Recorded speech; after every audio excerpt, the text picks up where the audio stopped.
Hello, everyone. I'm Jim Simpson, along with Monty Moore, and welcome to Cincinnati and game number 2. And it is top coat and turtleneck weather this afternoon.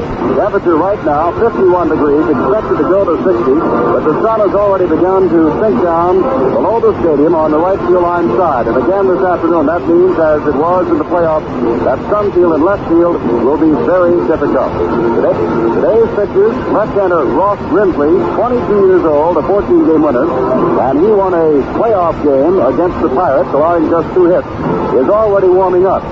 The right-handed catfish Hunter, 21-game winner for the Oakland A's, has not yet begun to warm up. Well, he's got to be happy, but it's not all over yet because he's got possibly 6 more games to go. But he is the voice of the Oakland Athletics. The A's do lead the Reds 1 game to none. Let's call in Monty Moore.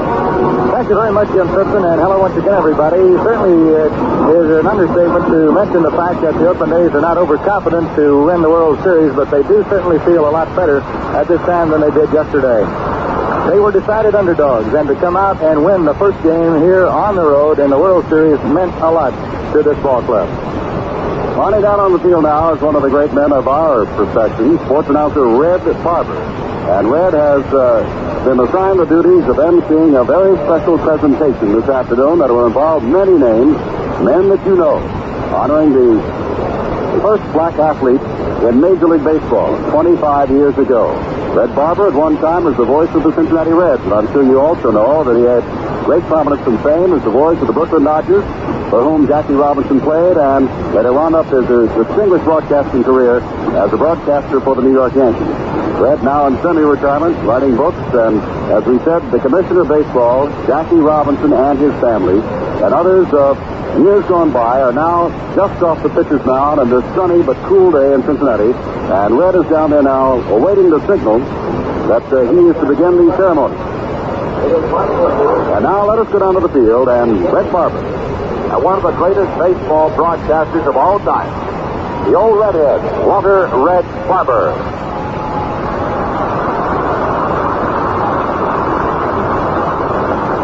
Friends, welcome to the second game of the 1972 World Series. This year marks the 25th anniversary of the entry of the black athlete into Major League Baseball. Today we are about to honor the man Branch Rickey selected to lead the way, who set a brilliant example for all to follow. He is Hall of Famer Jackie Robinson.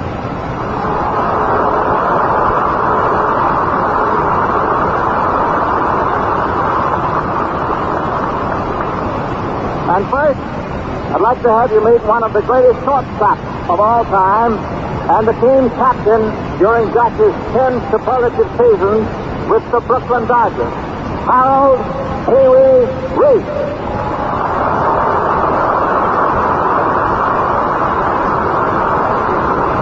And here is the first black man to play in the American League. He had an outstanding career, mostly with the Cleveland Indians, beginning in the summer of 1947. Larry Doby.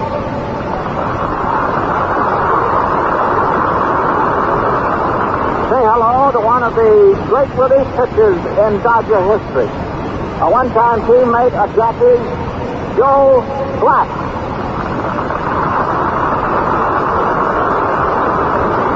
And now the president of the Dodgers, Peter O'Malley.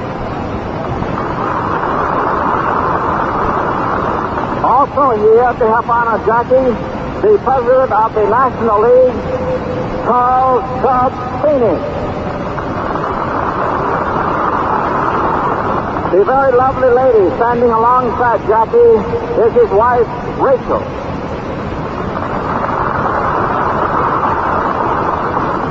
Next, their daughter, Sharon. Their son, David. And their friend, Tish Hammer.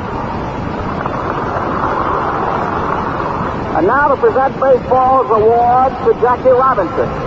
Here is the commissioner of baseball, Mr. Bowie Cruz.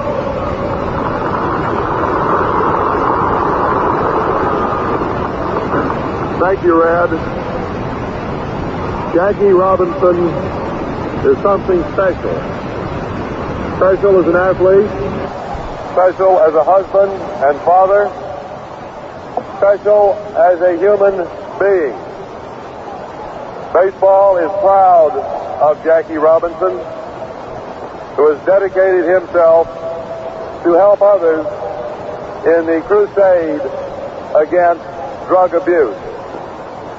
As most of you know, President Nixon named Jackie to his all-time all-star baseball team. Even more significant, the president singled out Jackie as the greatest all-round athlete he has ever seen. The president has requested me to read the following telegram. I am honored to do so. Here are the president's words. Baseball has known many moments of greatness in its long history, but none has been as significant or compelling as that April 15th afternoon, 25 years ago, when Jackie Robinson and 8 other Dodgers took the field for his appearance at first base. Baseball had come of age. It opened its doors to a part of our society which had been wrongfully excluded from the major league. It is especially fitting that today, in the midst of baseball's most exciting event, the World Series, we pause to honor Jackie Robinson. His place among the superstars of baseball is already assured. Every fan knows of Jackie Robinson's accomplishments in professional ball. What is less well known, but also of great importance, is his work with the youth of America, especially in the field of drug abuse. I am sure that I can speak for every concerned parent in thanking him for this vital contribution to the lives and to the future of our young people. It is through such dedication and determination today, just as it was a quarter of a century ago, that lives are enriched and strengthened and our country made a better place for all. Signed, Richard Nixon.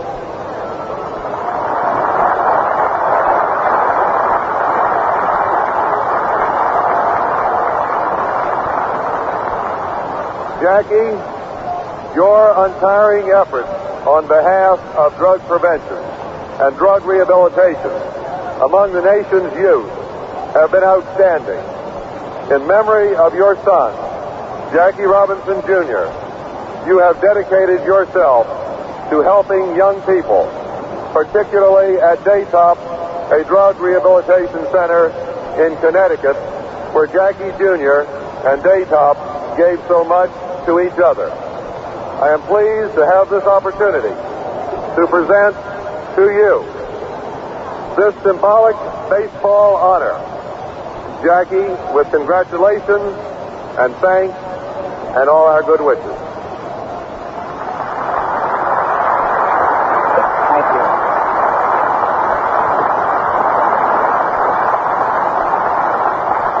Thank you. Thank you very much, Commissioner. I would just like to say that I was really just a spoke in the wheel of the success that we had some 25 years ago, and personally want to say thank you to a great captain, a guy who was the leader of our ball club and who really set the pace in many, many areas. Pee Wee, thanks so much for being here today. I would like to also say that I would be a real pleasure if Mr. Rickey could have been here with us today, but to the members of the family, my entire love and gratitude for the things that he's done over the years. And I also want to say how pleased I am that my family can be here this afternoon, and to thank baseball for the tremendous opportunity that it has presented to me, and also for this thrilling afternoon. I'm extremely proud and pleased to be here this afternoon, but must admit I'm going to be tremendously more pleased and more proud when I look at that third base coaching line one day and see a black face managing in baseball. Thank you very much.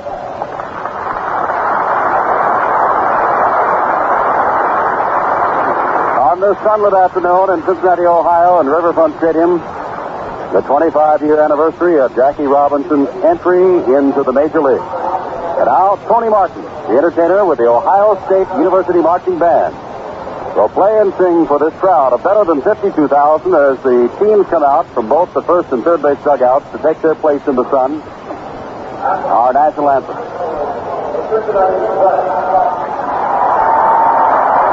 Hayes has come out along the third base line, standing just in front of their dugout, and the Reds, dressed in white and red, of course, along the first base line. And now the announcement for Tony Martin, who today, I would guess you would call the color a very pink suit. A black sombrero he's taken off and has held over his heart. And Tony Martin will now sing for us our national anthem. Sung by Mr. Tony Martin.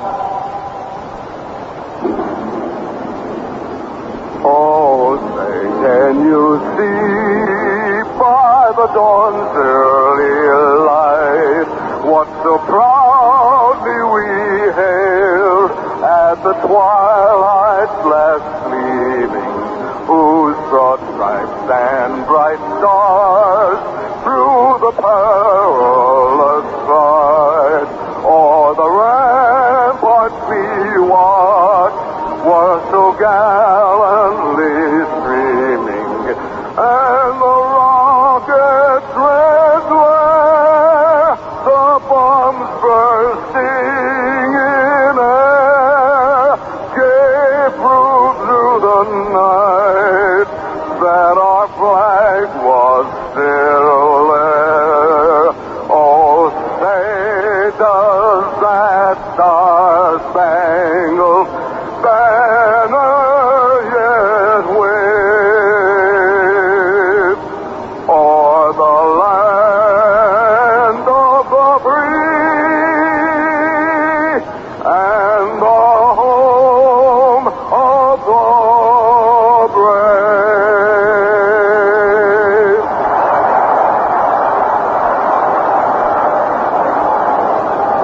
We'll have the starting lineup for Game 2 of the World Series in just a moment. Well, yesterday's game, if those of you that didn't get it, Gene Tennis, who is a .225 hitter during the regular season, and Vida Blue, who only won 6 games in the same span, well, they led the A's yesterday to a 3-2 victory over the Reds in the opening game. There was 52,000 fans there in Cincinnati, most of them followers of the Reds, but they were saddened by the outcome. Tennis clouded 2 homers to account for Oakland's victory. His first wallop came in the second inning with George Hendricks, a replacement for the injured Reggie Jackson, scoring ahead of him. The second homer broke a 2-2 tie in the fifth, and the circuit drive proved to be the winning run. Tennis was hit with 15 times in a row before he drove in the winning run with a single in the final playoff game against the Tigers. During the regular season, Tennis had 5 homers to his credit, with only 32 runs batted in. And both of his homers came off losing pitcher Gary Nolan, and they also set a record, first 2 times up at bat in a World Series, and he hit home runs.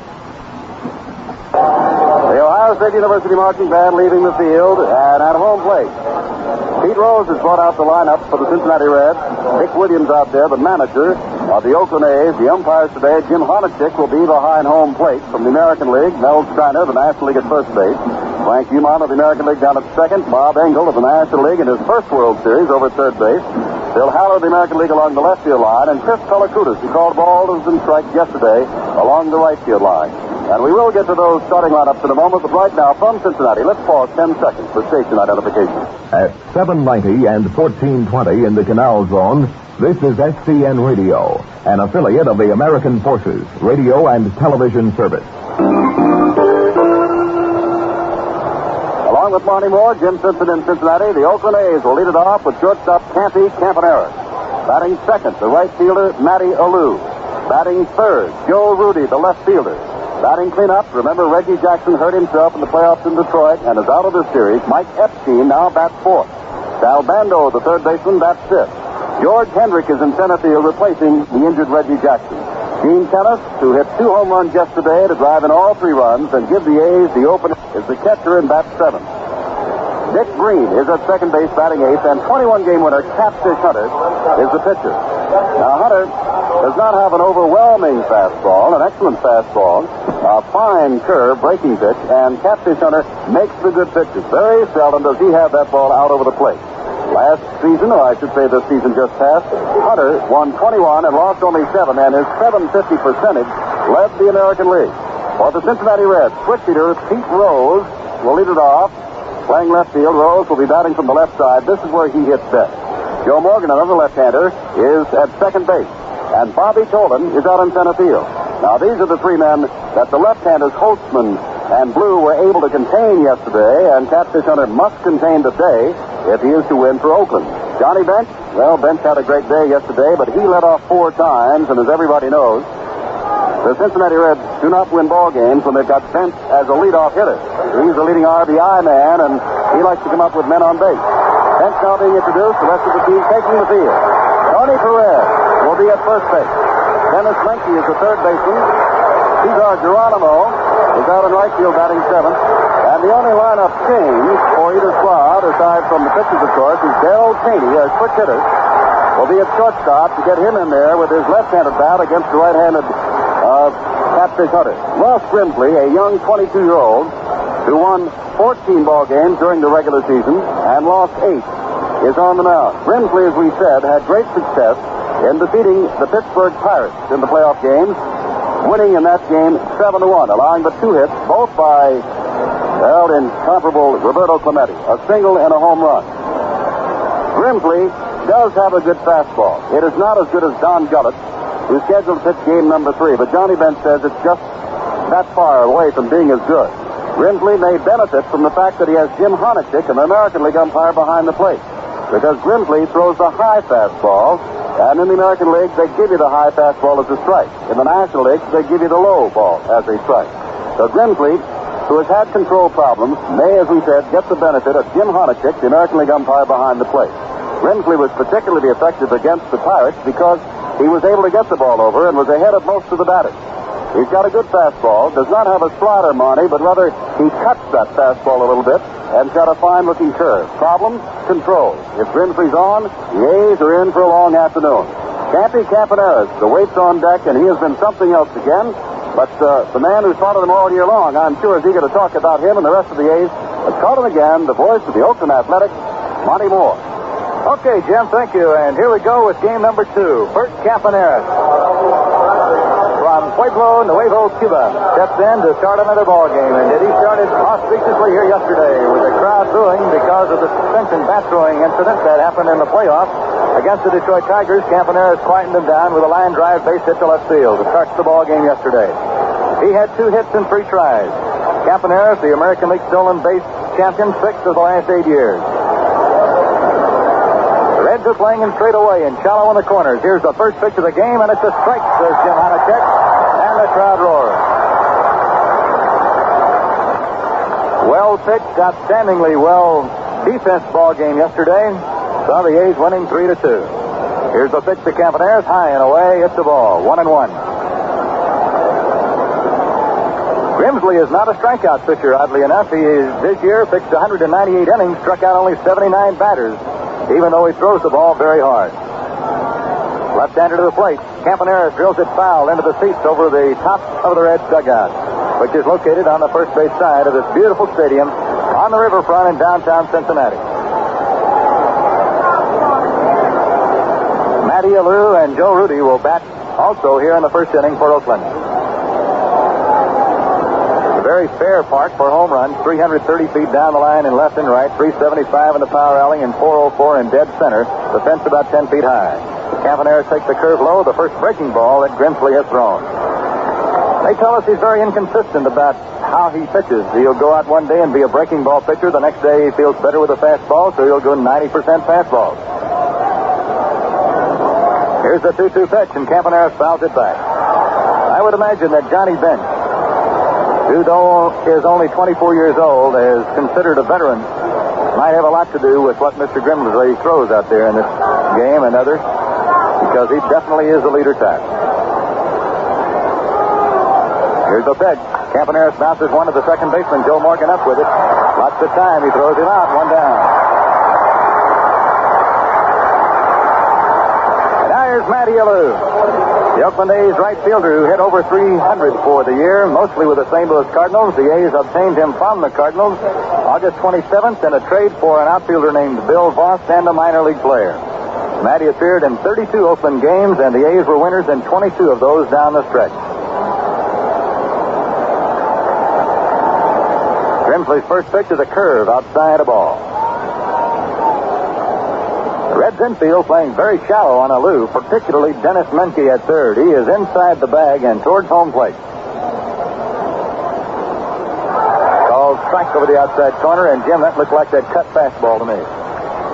It was not a slider, but it looked like one, and for all intents and purposes could be the same thing. That basically is how the pitcher throws a slider anyway, as they cut the fastball.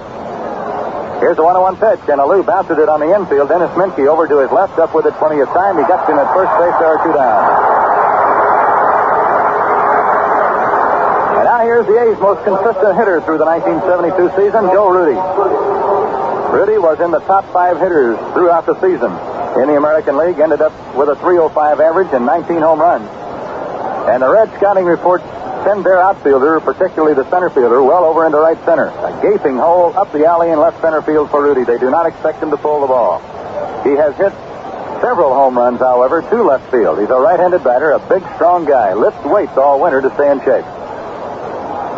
There's a line shot left field base hit. He headed right through where the shortstop normally would be playing. And on the pitch, incidentally, the shortstop Cheney broke to his left as it was on the way to the plate. It was supposed to be an outside pitch, apparently, and it was not, and Rudy yanked it right by where he had been. So there's the first hit for Joe Rudy in World Series competition, and it brings to the plate the A's strongman Mike Epstein. Big Mike led the Oakland Ball Club in home runs this year with 26. He had a .270 batting average and knocked in 70 runs. Joe Morgan, the second baseman for Cincinnati, is almost out of sight. He's out in right field. Pitch is low and away to Epstein. Their shortstop is playing almost on a line over the pitcher's mound and out around second base. Dennis Menke about 20 steps over towards second. And Perez, the first baseman, is playing right behind Joe Rudy, not holding him on. Strike called to Epstein. It's 1 ball and 1 strike.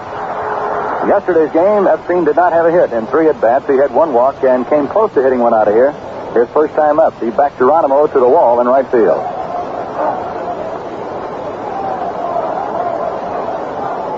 Grimsley's pitch at a curve, and it's banged foul past A's first base coach Jerry Adair.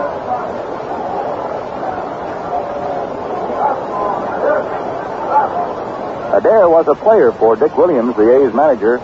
The last time that Williams was in a World Series, that was in '67 when he managed the Boston Red Sox to an American League pennant.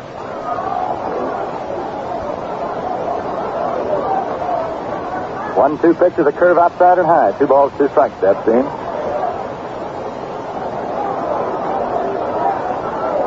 Mike really looks him over. He takes a lot of pitches. He hit a ball yesterday that was headed to right field, and on normal baseball fields for the American League would have been a base hit easily, but here Joe Morgan just went over to his left and threw him out at first base very easily. 2-2 pitch. Curveball popped up out behind third near the stands. Menke going over. He may have a play on it. He holds up and can't grab it off. Just short of the stands to the far end of the Oakland A's dugout. Menke playing over for the left-handed pull-hitting Epstein and could not really get a visual sighting on that ball. Apparently the sunshine, which is very bright right now here in Cincinnati, prevented him from picking it up exactly, and he didn't really go all the way to the wall after that one. 2 balls, 2 strikes, 2 out and 1 on in the top half of the first inning. Game 2 of the 1972 World Series. Grimsley sets the pitch on the way. Very close, and Epstein's got to have good eyes to take one like that. Speaking of Epstein's eyes, he had an eye infection which kept him out of the A's lineup for a period of 12 days this year. He wears contact lenses and got some kind of an infection in his eye. Now Perez will back up behind Joe Rudy. Rudy now will be able to get a few extra steps as they don't hold him on at all. Epstein ready at the plate. Here's the pitch. Swing and a miss on a change-up curveball. Beautiful pitch by Grimsley. So in the first inning, Oakland, no runs, 1 hit. No errors. There was a man left on, and after a half inning of play, the A's don't score. The Reds come to bat. Well, it wasn't surprising that a catcher was the key figure in the opening game of the 1972 World Series, but it was unusual that the hero was the Oakland A's catcher, not the Cincinnati Reds catcher. Gene Tennis, who isn't exactly a household name, achieved a remarkable feat by becoming the first player ever to homer in his first 2 World Series at-bats to give the underdog A's a 3-2 victory over the Reds. And that was enough to overshadow Johnny Bench, who collected 2 hits, walked, and scored both Cincinnati Reds runs in the losing cause. Tennis, whose only hit in the American League playoffs, won the final game after his error helped to lose the 4th game, also made the key play in the field that ruined the Reds' best comeback hope. He called for a pitch-out after David Concepcion led off to 7th with a single. Concepcion was going on a hit-and-run play, and he was gunned down at second. It was a controversial play because Concepcion insisted he never touched me. But umpire Mel Steiner said he was tagged out, and it was important because the Reds got 2 walks later in the inning. Now back to World Series action. Back in Cincinnati, Jim Simpson with Monty Moore. Catfish Hunter now taking his warm-up. As we said, 21-7 on the regular season, the best winning percentage in the American League, .750. He started the first and fourth games of the recent playoffs against Detroit, had no decisions, worked 15 in the third innings, gave up 2 runs, 10 hits, and his earned run average during that 15 and the third inning span, 1.17. Yesterday, in trying to figure how the Oakland A's they would play the Cincinnati Reds, who are the overwhelming favorites, we made a point. A lot of people felt it was how they handled their left-handers, handled the Cincinnati staff. Today it is the right-handers, and that means they're going to get Rose, Morgan, and Tolan all left-handers before Johnny Bench comes to bat as the first right-handed batter. Last of the first, there is no score. Rose steps in, and so does Martin. Hunter had trouble in the early innings in both playoff games against Detroit. But he's a bulldog of a pitcher and stayed right in there. Here's the first pitch to Pete Rose, and it's inside for a ball. 8 years in a row, this great player has hit over 300 in National League play. The A's held him without a hit yesterday. Down in a deep crouch, the pitch to him is high fly ball out into left. Campaneris, the shortstop, is back. Joe Rudy may run him off the play. He does, and the A's left fielder puts it away. There's 1 out. Here's little Joe Morgan, who lives in Oakland. Will be in business in Oakland this coming winter. And he has really been in big business here in Cincinnati this year. He had stolen 131 bases the past 3 years, ranking him among baseball's best base stealers, and he racked up 58 more this year for Cincinnati. A definite candidate for most valuable player in the National League. He hit .292. The pitch to him is inside and low, ball 1. Also knocked in 73 runs for the Big Red Machine. Fastball called strike. 1 ball and 1 strike. Jim Hunter, a control pitcher. And by that I don't mean that he just doesn't walk many. Less than 3 a game. But a control pitcher in the major leagues is one who can throw the strike where he wants it. Curve, swinging, strike 2, and that one really turned the corner. A's catchers say you could catch Catfish Hunter in a rocking chair. Puts the mitt up, and the ball is going to be very close to there. He's having his normal day. 37 starts. Hunter had very few bad games this year. Swinging strike 3, he blew a fastball by Morgan. The inside part of the plate knee high. So there are 2 down now in the first inning, and here's Bobby Tolan, another of the exciting Cincinnati Red outfielders. As Jim Simpson was mentioning yesterday, this guy has had an Achilles tendon tear not once but twice. A very serious injury to any athlete, particularly one who explodes away from the plate with the power and strength and speed of a Bobby Tolan. Bobby had a hit here yesterday. He hit .283 for the season and knocked in 82 runs. Just ran up on the first pitch, and it is high for ball 1. Mike Epstein, the A's big first baseman, is very, very deep on the right side, and Dick Green, the second baseman, is halfway out in right field. The pitch, swinging strike. 1 ball and 1 strike. You would look at a defense like this and look at a hitter with the speed of a Tolan and figure that if he could drag the ball by the mound, he would have an easy base hit. But on this carpet, not so. He just tried it, and he missed. Swinging strike 2. Tolan trying to bunt on a Hunter high fastball. We're in the first inning. It's about 15 degrees cooler than it was at this time yesterday, but bright sunshine. Foul ball. Back is Tolan. Took a rip at a Hunter fastball. 1 ball and 2 strikes. This left-handed batter can hit the ball out of the park. He hit 8 home runs this year and swiped 42 bases. Hunter kicks the white shoe of the A's in the air, throws a breaking ball that is swung on and missed. The catcher does not see the ball. Now he picks it up, and Tolan, standing at home plate, is tagged out. Very disgustedly standing there. He never did start to run. Gene Tennis, the A's catcher, never saw the ball, which he had blocked with his mitt. So Catfish Hunter strikes out Morgan and Tolan. The Reds go 1-2-3, and after an inning of play, it is 0-0. Taking a look at old World Series, only one perfect game has ever been thrown in a World Series, and that's Don Larsen's 2-0 masterpiece for the Yankees over the Brooklyn Dodgers in 1956. 2 other Yankee hurlers came close. Bill Bevins was winging toward that elusive mark in 1947, also against the Dodgers, when Cookie Levigetto broke up the perfect game with a 2-out hit in the 9th. And in 1927, the year of Babe Ruth's 60-home run season, slender southpaw Herb Pennock tried to share some of the glory coming the way of the Bronx Bombers. With the help of Murderer's Row, Pennock knocked 19 games during the regular season. The New Yorkers won the first 2 games of the 27 series from the Pirates, and Pennock worked Game 3. Pennock carefully noted the hitting personalities of the Pirates in the first 2 games, and when his turn came, he was ready. He retired Glenn Wright on a sharp grounder leading off the 8th. The next batter was Pye Traynor. Traynor laced a single to snap Pennock's no-hit in perfect game, and then Bennett chased him home with a double. But now back to 1972 and Cincinnati, Ohio. Well, we have to comment on just what happened. Bobby Tolan went for a low pitch out of the strike zone, struck out swinging to end the first, and was so disgusted he never ran it out.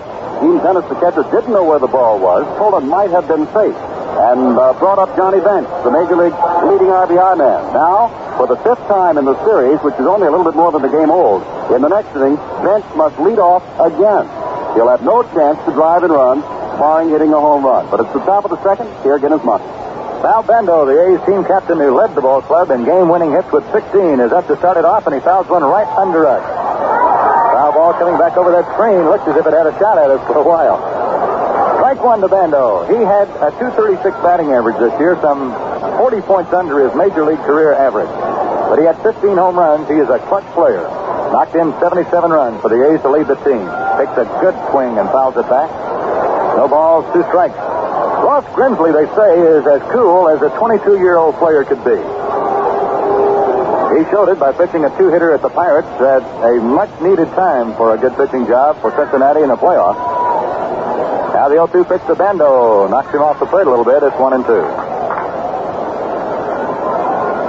Bando was probably the youngest team captain ever to play in the major leagues and be so appointed by his manager. In 1968, only his 2nd year in the majors, he was designated Oakland A's team captain. He has that kind of leadership ability. Curveball, line to left center field. It's a base hit. Over to cut it off with a leaping grab is Tolan. Grimsley hung a curveball to Bando, who is a very good breaking ball hitter. And he ripped it to left center field. Base hit number 2 for Oakland, and for Bando, his first major league base hit in the World Series. Here is George Hendricks. A young fella who has an attitude a whole lot like Grimsley. He has not been around this kind of competition very much, but it doesn't bother him. The Oakland A's players call George Easy. He's hit 4 home runs this year, batted .182, played very little, bouncing ball. Off the pitcher's glove to second baseman Morgan, over to the shortstop for 1, back to first, no double play. Cheney just missed a double play, and the way they missed it was that Grimsley, the pitcher, tipped the ball to the second baseman Morgan, who had it, I believe, all the way for what would have been an easy double play. So George Hendricks beats out the throw to first, and he's on for Gene Tennis. Gives the pitcher an assist on that play. And the crowd starts to buzz a little as Gene Tennis comes up. You know, they're talking about Tennis pulling something yesterday and it being such an upset. There's a high fly ball out into short left field. Back goes Cheney, and comes Rose, and Pete picks it off. Hendrick goes back over to first base. There are 2 down. People in the National League seem to be very startled about the fact that Tennis can hit the ball, but he has a lifetime big league average of 275, 280, somewhere in that vicinity, and though he hasn't played much for Oakland this year, he came on very strongly at the end of the season. And the A's aren't too surprised anytime Tennis has a good day. Here's Dick Green, the second baseman. Had a disc removed from his back early in the season. Swinging, foul tip. 1 strike count on Green. Nick was off to a super start for Oakland, was hitting .381 when at Yankee Stadium on a night of April 24th, a very cold night, he hit a ground ball to the left side of the infield and started running to first and just crumpled in a heap. Turned out he had a herniated disc. They operated on it very quickly, and you might call it miraculous that he's playing baseball here again. Pitch to him, a swung on, hit right up the middle, off second base into center field, a base hit for Green. So Dick Green is on at first. George Hendricks stopped at second base, and now the best hitting pitcher in the American League, Jim Catfish Hunter, comes up. Last year, Hunter hit .350 for the Oakland A's, and when he went to the contract table with A's owner Charlie Finley to negotiate his 1972 contract, they got very close, and finally, Hunter said, I'll tell you what, I'll settle for $50,000 only on one condition, that you call $45,000 of it for my pitching, $5,000 of it for my hitting. Charlie Finley said, you got a deal. So Hunter is a pitcher who got paid for hitting last year. The pitch to him, swing and a miss, a strike.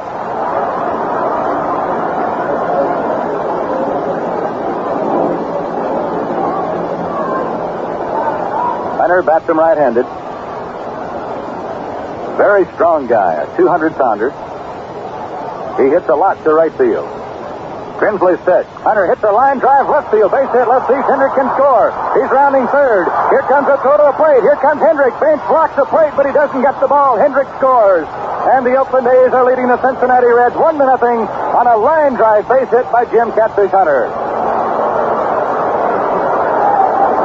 The first play we have had at the plate in the World Series, Jim, and I was really interested in seeing how the throw from the outfield gets to the plate in a hurry on the bounce.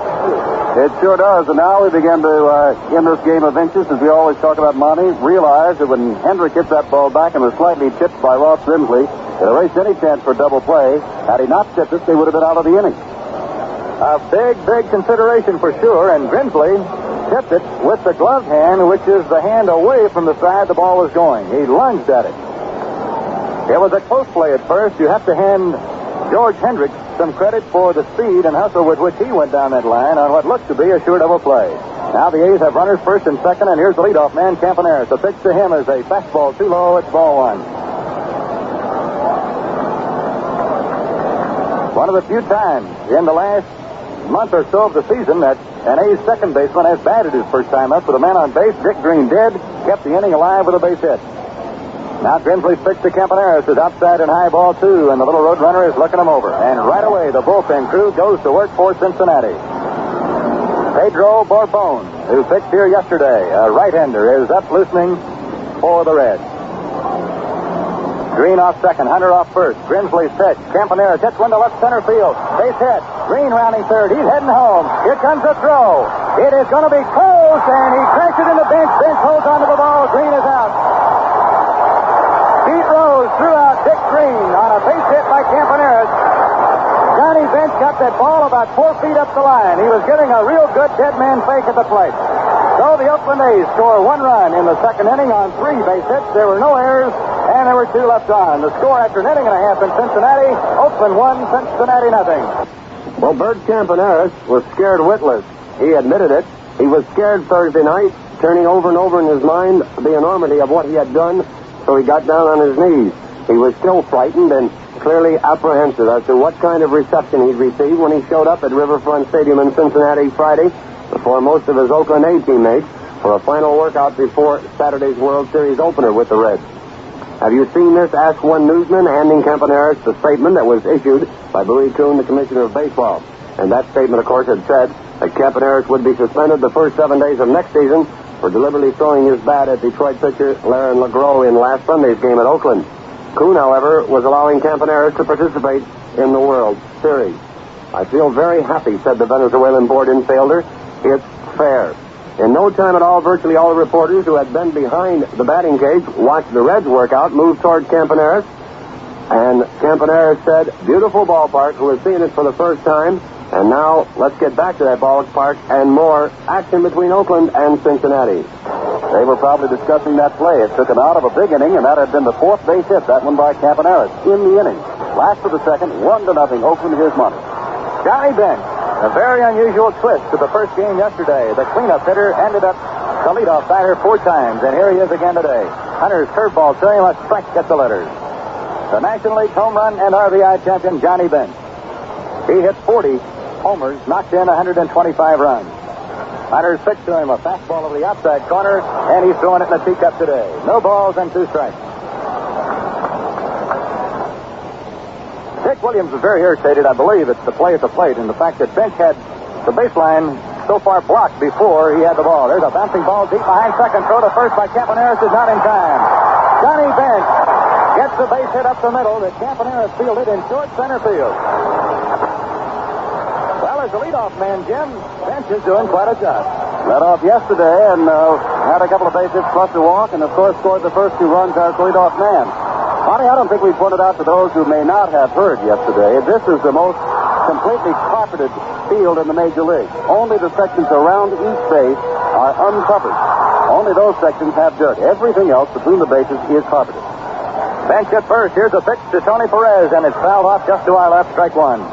Perez in yesterday's ball game for Cincinnati had a couple of base hits. He's knocked in 90 runs 6 years in a row in the National League. Johnny Bench, who stole 2 bases in the playoffs, has got a lead at first. Hunter gives him a look. Pitch to the plate. Perez takes a high hanging breaking ball. It's 1-1.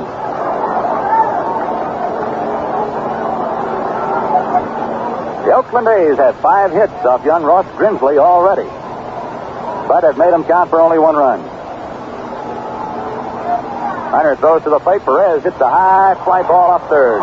Bend over near the stand. There'll be no play for the A's captain. So the scoreboard ticks off the second strike. It's 1 ball, 2 strikes on Perez, the first baseman. For Oakland, 1 run, 5 hits and no errors. For Cincinnati, no runs, 1 hit, and no errors. The last half of the second inning.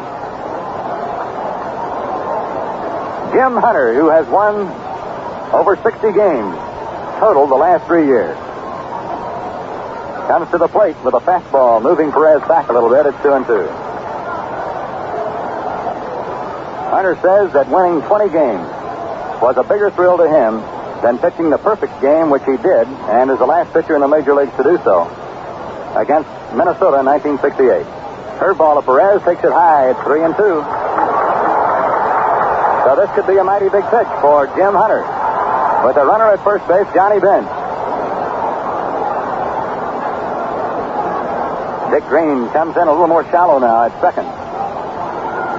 Bench leads away. He might be going here. He's leaning. Epstein watches him go. The pitch is outside. Ball 4. Jim Hunter gave up a 2-strike base hit to Johnny Bench. He hit one right up the middle. And now Perez draws a walk on a 3-2 count, and the Reds have the tying and go-ahead runners on. And here is third baseman Dennis Menke, who Sparky Anderson calls one of the best clutch hitters in baseball. Sal Bando's going over from third base to talk to Jim Hunter.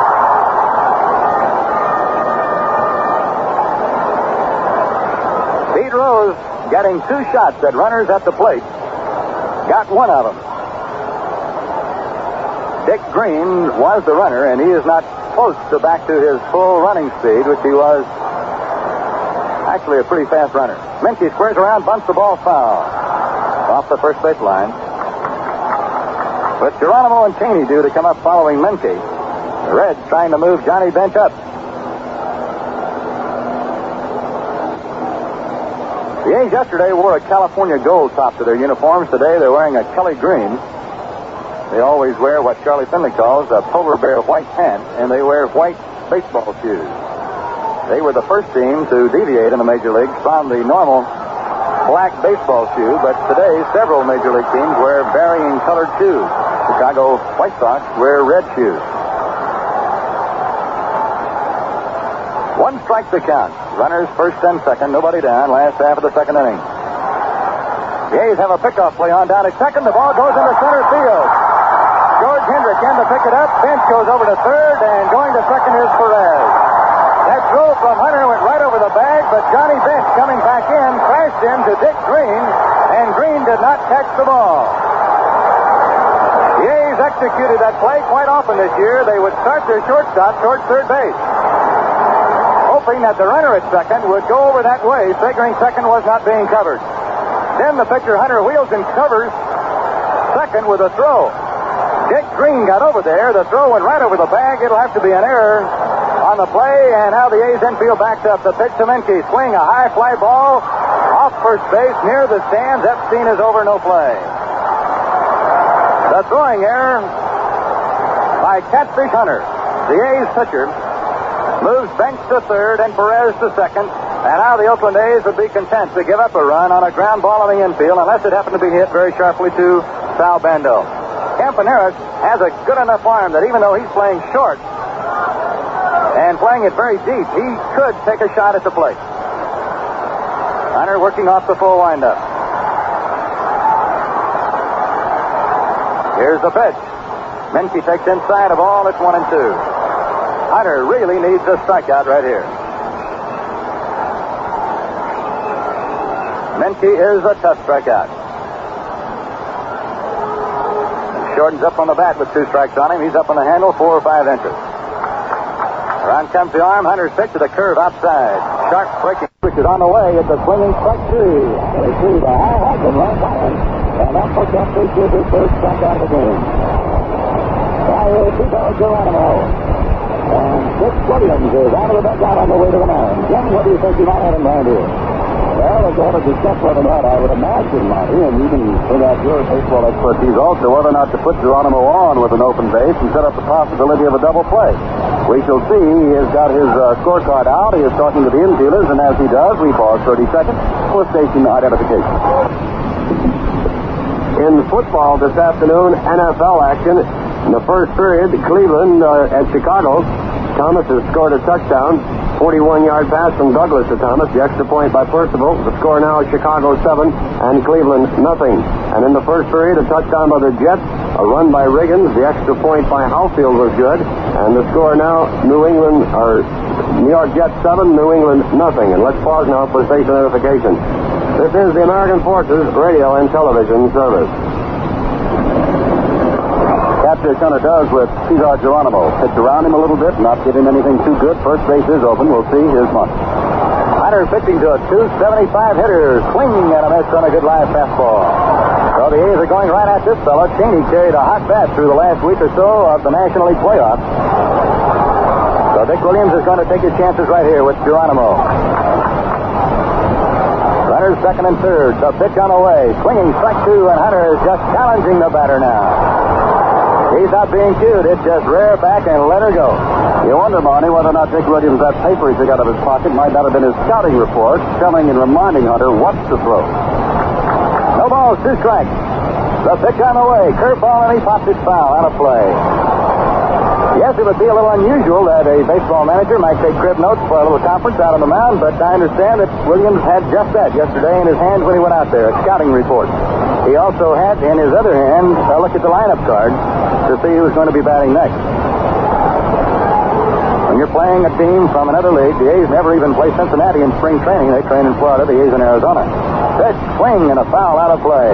Geronimo, in order to knock in a run, just has to hit the ball on the infield somewhere to the right side. They are so deep that the A's would be content to give up a run in order to get that big second out. Jim Hunter, the Catfish as he's called, throws, misses inside. It's 1-2. He started Geronimo off with 2 blazing fastballs, then threw a couple of curves. One was taken for a ball.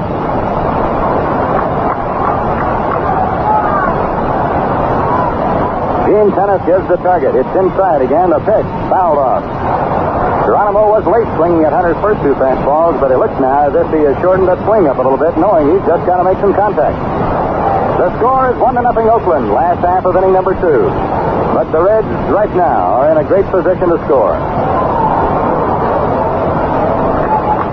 These are Geronimo.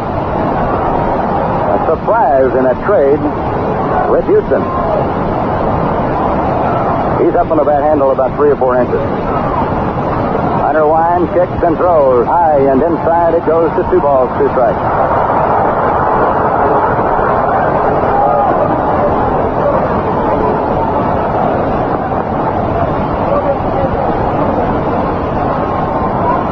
The 2 pitch, curveball, bounce foul off first.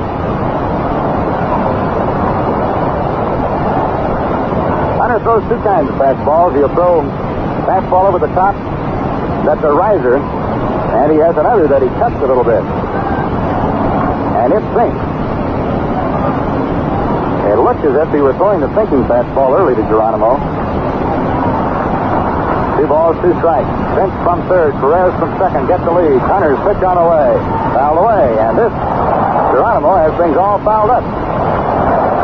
5 or 6 in a row. He's just trying to get some piece of the wood on the ball. The entire field in black sunshine except for a little curve out in right where Matty Alou, the A's right fielder, is standing. The battle goes on between Hunter and Tennant. Now the North Carolinian cuts loose. Swinging strike 3. He got another one. So there are 2 down, and Cheney is the batter with first base open. And Dick Williams is going out of the dugout towards the mound. This will be his second trip to the mound in this inning. Monty with first base open. He's calling him over here now. You never like to put that on, but the scouting report is on Ross Grimsley as a hitter. Not much. He's only had 14 hits in his life in 117 at-bats. All of those have been singles. Then again, you can look at it another way of a baseball man. The tying run is at third base, the go-ahead run at second base, of course, but you would like to get Cheney and start off inning number 3 with Grimsley. It definitely opens up a pretty good kettle of worms for second guessing, Jim. Well, a priority of importance, I would imagine, Monty. As long as you got a 1-run lead, you try to keep it. We'll find out what the answer is going to be. Cheney has been a hot hitter. He's a big guy. He's 6'1", 190 pounder. For the year, hit .250. They're going to walk him.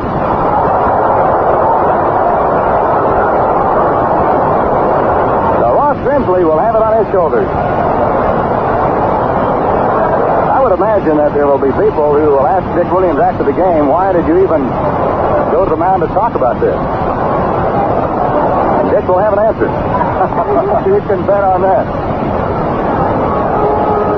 If Hunter gets out of this, it'll be the kind of stout-hearted pitching that has made him one of the best in the American League. Now I know what they talk about, Monty. Someone asked Dick Williams yesterday. He, like most of the Oakland A's, wears a mustache, and it's slightly gray. He said when we started the playoffs, it was black. It's turned. It has been a wild, wild baseball situation in America the last 10 days. Here's Ross Grimsley, a left-handed batter. Bases loaded. The pitch from Hunter. High, a ball. 1-0. And the Cincinnati fans got that enthusiasm with a little vocal support for Grimsley. Hunter's pitch coming in there. High fly ball off third, near the stands, being chased by Bando and Campaneris. It goes into the seat. Hits the ball on a strike. 3 players and 2 umpires converged on the same area. Down the left field line.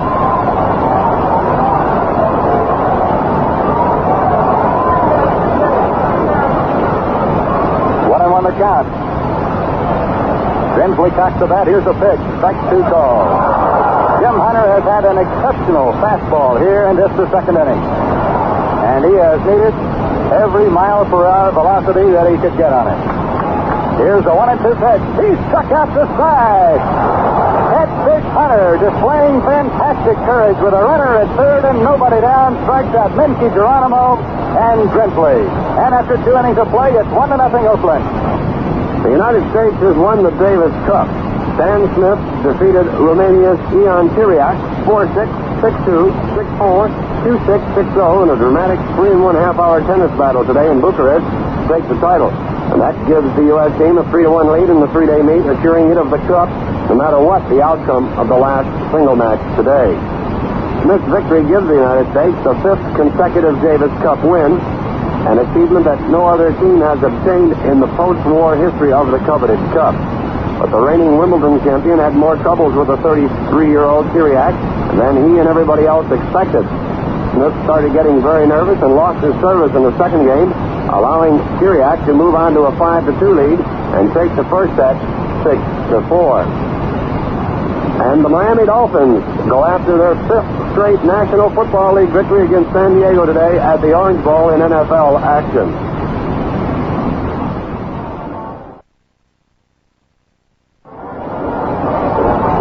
top of the third inning. Oakland leads 1-0, scoring in the second. Bando led off with a single.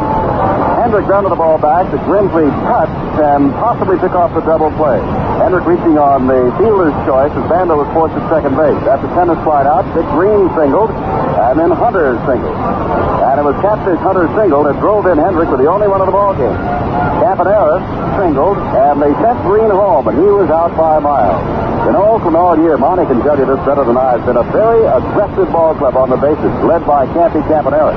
Well, Johnny Bench shot down Campanera yesterday, along with fast runner Alan Lewis, as they tried to steal second. And Pete Rose today has had 2 chances at home plate, but obviously, Monty, they're not going to change their game plan. They're running, they're aggressive. They lead 1-0 as we start the third. The A's theme all season has been make it happen, and that's the way they do it. Matty Alou, veteran of the A's, up and tries to bang one by the third baseman. It goes foul. Dennis Minsky playing him very shallow, and Matty likes to go to the left side with an outside pitch. He'll pull the inside pitch. Grimsley delivers. Alou takes the curve high for a ball. Matty is 33 years old. He's from Santo Domingo in the Dominican Republic. A great little player, a great little man. He has been outstanding for Oakland. Curveball, strike called, it's 1-2. Matty has appeared in 3 All-Star games, the Championship Series, and the World Series before this year. So he has been there. Grimsley's pitch. Matty hits it on the ground to Dennis Minsky. And the red third baseman fires across to Perez. There's 1 out in the top half of the third inning. Here's Joe Rudy. Rudy pulled a sharp grounder through the left side of the infield for a base hit back in the first inning. It was the first of 5 hits the A's had so far in the game.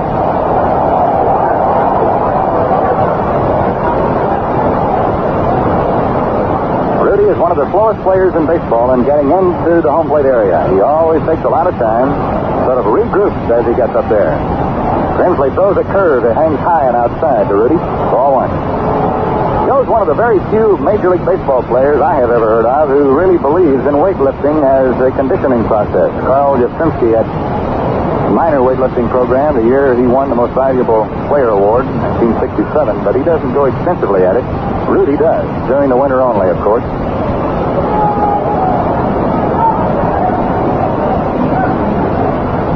Grimsley throws 1-0, and Rudy takes a strike in the outside corner. It's 1-1 now. After the game today, these teams will wing to the West Coast, where they'll be playing in Oakland, California on Tuesday, Wednesday, and Thursday nights. The first time in the history of the World Series, 3 games played at night. Rudy fouls this pitch into the upper deck here. It didn't quite reach that far. Back over the right side of the dugout, almost to the mezzanine. 1-2 count. Well, the weather in Oakland has been wet, they tell us. It's been raining for 4 or 5 days. I hope the weatherman will turn it off for the night game Tuesday. Pitch to Rudy is hit up into the air in the deep left field. That baby has really got a charge in it. It is going, and there she goes. A home run for Joe Rudy.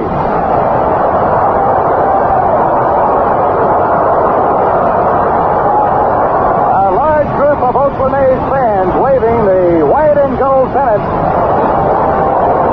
as Joe Rudy touches home plate with his first ever World Series homer. Monty, you never like to give up a home run, but when you're ahead of the hitter, 1 ball, 2 strikes, and give up the home run, that hurts. We had mentioned earlier that Joe Rudy can pull certain pitches for power. He just hit one way up into the seats to dead away left field. Here's Mike Epstein now. It's 2-0 Oakland. Epstein hits the ball sharply at Perez. First backer corrals it, goes to the bag and steps on it. There, 2 down. So the A's have 6 hits off Grimsley. Here is Sal Bando, who had 1 in the second inning. The A's led the American League in home runs this year with 134. The Reds hit 124 in the National League. Yesterday, Oakland had 2. Bando fouls his pitch off to the right side. Oakland surprising most baseball people, particularly National Leaguers, by jumping off to a 1-game lead here yesterday. Bando hits the sharp grounder that hits part of the dirt on the pitcher's mound, goes to the shortstop. Cheney fires across for the out end. That's all for the A's here in the third inning. They pick up a run on the Rudy homer. Nobody left, and the score after 2.5 innings. Oakland 2, Cincinnati nothing. Coming up in pro football today, the Miami Dolphins, the only unbeaten team in pro football, take on the San Diego Chargers in an American Football Conference clash. And in other key games, the Kansas City Chiefs, leaders of the AFC Western Division, are at home against the Central Division leading Cincinnati Bengals. The Dallas Cowboys play the Colts at Baltimore, and the Washington Redskins battle the Cardinals in St. Louis. Elsewhere, Chicago at Cleveland, Houston at Pittsburgh, Los Angeles playing the winless Eagles in Philadelphia, the New York Jets are at New England, Atlanta, New Orleans, Minnesota hopes to get back on the winning track against the Broncos at Denver, and Buffalo plays the Raiders in Oakland, and the New York Giants are at San Francisco. And in that Jets-New England game, at the end of one quarter, it's the New York Jets 7 and New England nothing. Chicago leads Cleveland by a score of 7-0, and Miami has just scored. Now it's 3 for Miami and nothing for San Diego. Monty Moore, this is Jim Simpson, and Monty, oddly enough, we've been pointing it out. This is only the third time in the 2 games that the Reds have started an inning with their top 3 men. Rose, Morgan, and Tolan. They need runs. These are the men that get on base. Jim Hunter pitching to Pete Rose now. First pitch to him is line to left center field. He's on base. George Hendricks over to pick it up, and Rose takes the turn off first and holds on. Yes, you know, Jim, they've said as long as you can keep bench leading off, and it was certainly evident there in the last inning.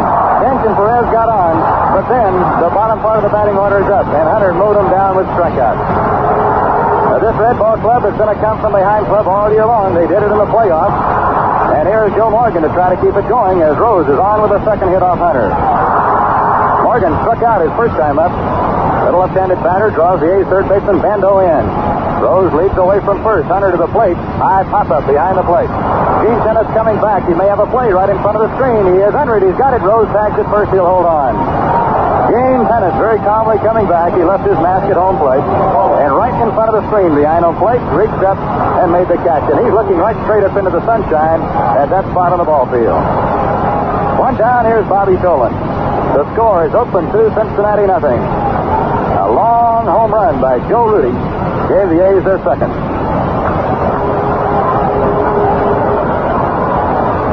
Hunter's pitch, swinging strike. Oh, he's quick today. I've watched Hunter ever since he made his first pitch in the major leagues. He's never pitched an inning in the minors. And I've never seen him any quicker than he's been this year. Rose draws a throw as he got too far off the bag at first. 1 strike down.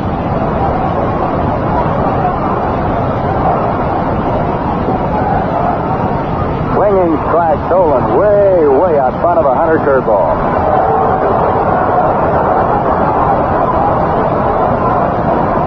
Reds have the bullpen crew up going again.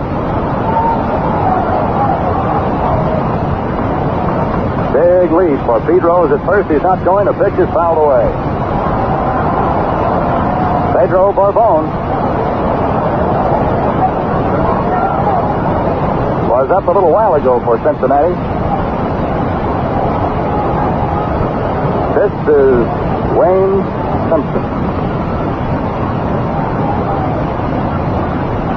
Tolan sets with that bat very high. The pitch to him. High fly ball. Out behind short. Campaneris is going back.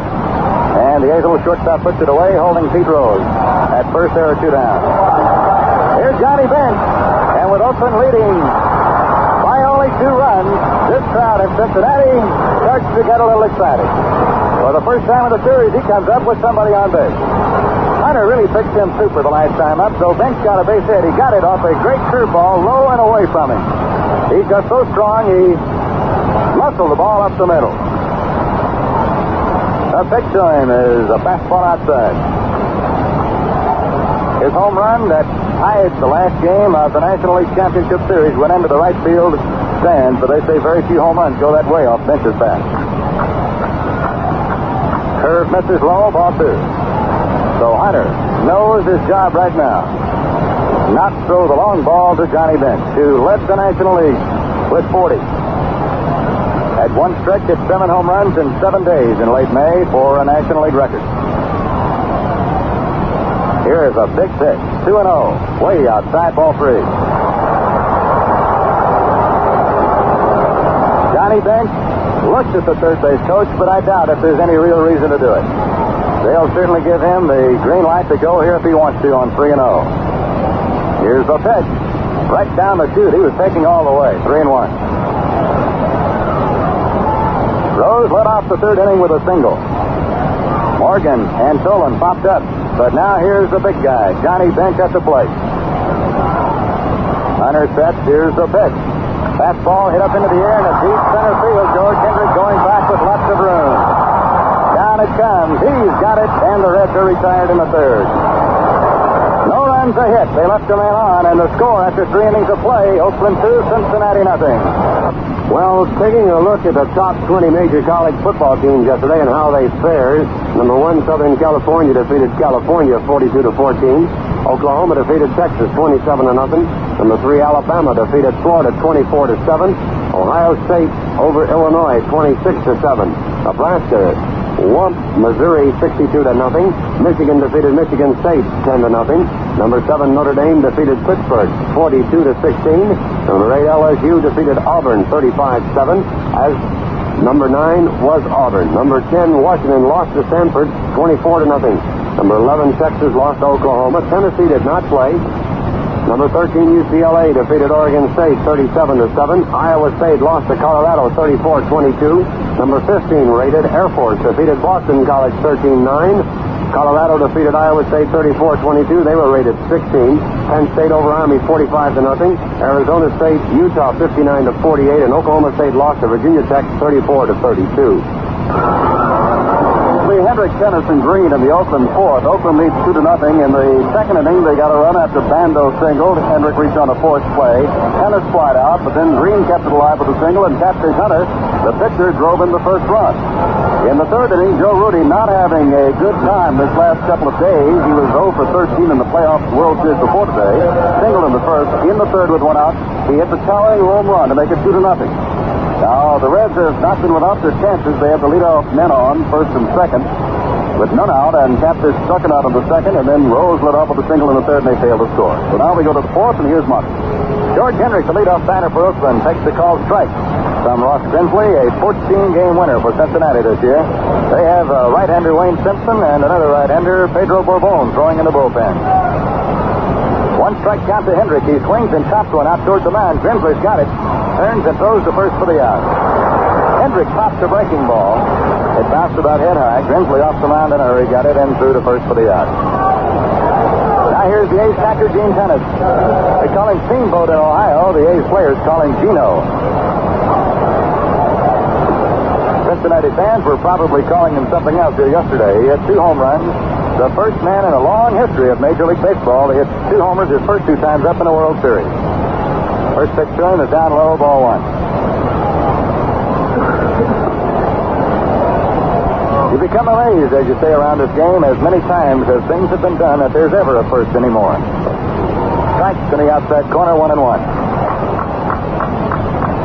As one writer put it here in Cincinnati, not even Babe Ruth, not even Lou Gehrig, not even Dow Maxfield hit 2 homers their first 2 times up in a World Series. There's a grounder hit to short.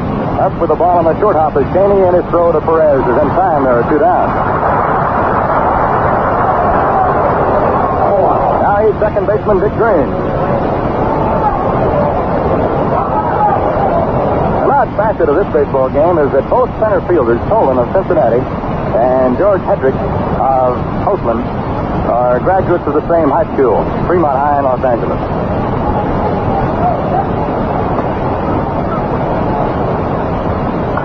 Dick Green hits the ball in the air to straightaway right field. Easy play for Geronimo. Makes the catch, and the A's go 1-2-3 for the first time in the game. In the middle of the fourth inning, it's Oakland 2, Cincinnati nothing. Now it's time to give the small colleges equal time. In the small college action over the weekend, Delaware, number 1, defeated Connecticut 32-7. Louisiana Tech, rated number 2, defeated Arkansas State 38-17. Was North Dakota over South Dakota State 51-21. Cal Poly tied Fresno State 24-24. McNeese State defeated Northeast Louisiana 31-14. Number 6, Western Illinois defeated Mankato State 15-13. Livingston State and Western Carolina played to a 14-14 tie. Carson Newman lost to Elon 16-9, and Drake defeated Northern Iowa 24-14. And number 10, Fresno State, tied Cal Poly 24-21, or 24-24. Jackson State defeated Southern University 21-17. Tennessee State, Virginia State. Tennessee State came on top 49-0. Nebraska Omaha lost to Northern Colorado 6-0, and Boise State defeated Nevada Reno 56-19 as Hawaii defeated Fullerton State 49-15. Massachusetts defeated Boston University 44-15, and Slippery Rock 17, California, Pennsylvania 7. Let's take a pause now for station identification. This is the American Forces Radio and Television Service. In service for you.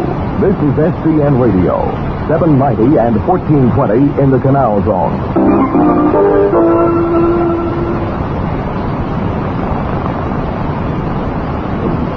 And we've got three more teams we forgot to mention. Western Carolina, number 18, tied Livingston State 14-14. Ashland defeated Central State 27-9, and East Texas State was idle.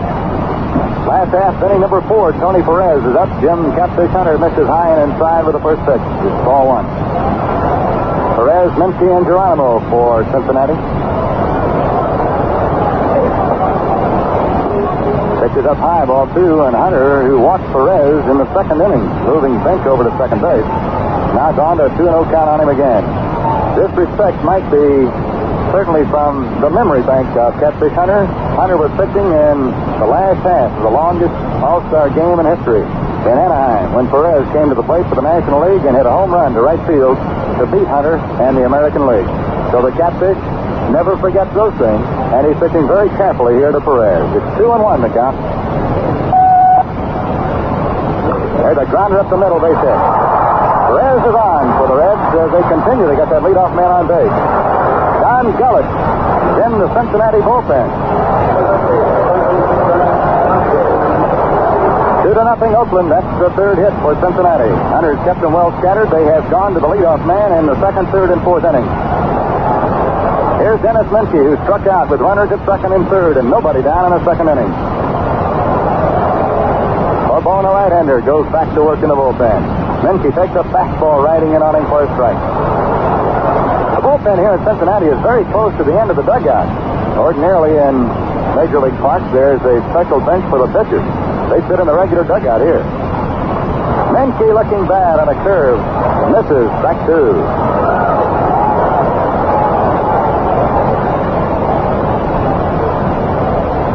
No balls, 2 strikes.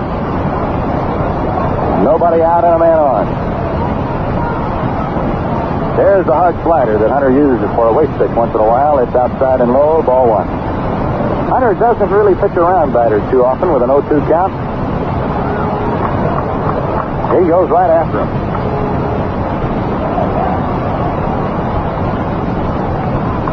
Pitch to Minsky is a fastball right over the middle. It's foul back.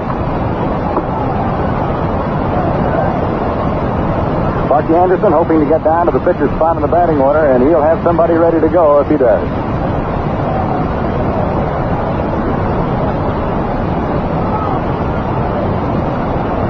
Here's the pitch. Minsky fouls it off. Looks that time as if he were trying to go to right field. The ball was out away from him a little bit. Minsky came up in the major leagues as a shortstop. He's moved over and has done a great job at third for Cincinnati.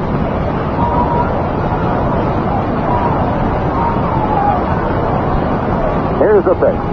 Foul ball down the left field line. Hunter hung a breaking ball to him that time, and Minsky went out after it with a vengeance.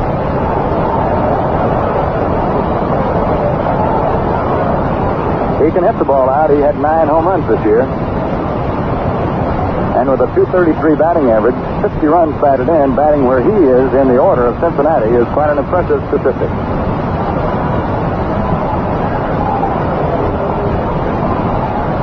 Sidearm pitch by Hunter. First time of the game he's dropped down there, and he missed it outside, ball 3. Makes that 2 balls, 2 strikes.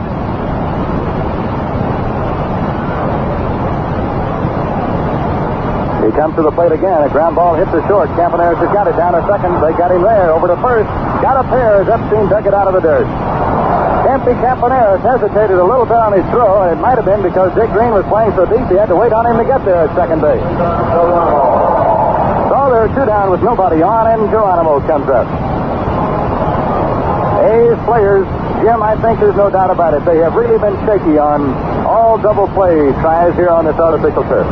Well, Monty, you got to consider that, and you also have to consider that if the A's do win this game and go back to familiar territory with a 2-game lead, it's a different ballgame, isn't it? Here's Geronimo up now, batting left-handed, and he drags one to the first base side hard. Mike Epstein has got it. Hunter gets out of the inning, and the A's have gone through 4 here in Cincinnati, leading the Reds 2-0. In last night's National Basketball Association games, the New York Knicks defeated the NBA champion Los Angeles Lakers handily, 125-100. The Boston Celtics whipped the Chicago Bulls 96-88. Houston beat Buffalo 121-113. Kansas City Omaha won its home opener 113-101 over the Detroit Pistons. Phoenix beat Portland 124-120. And the Milwaukee Bucks beat the Golden State Warriors 81-77. Dan Issel and Artis Gilmore combined for 55 points to lead defending Eastern Division champion Kentucky to a 130-110 rout over the Virginia Squires in their American Basketball Association home opener. In other ABA games, Carolina trounced New York 126-78. Utah defeated Dallas 106-90. San Diego won over Memphis 135-118. And Denver defeated Indiana 96-90. In pro football this afternoon, New York Jets 7, New England nothing. Houston 7, Pittsburgh nothing. That's at the end of the first quarter. And a surprise, Miami-San Diego 3-3 at the end of one quarter.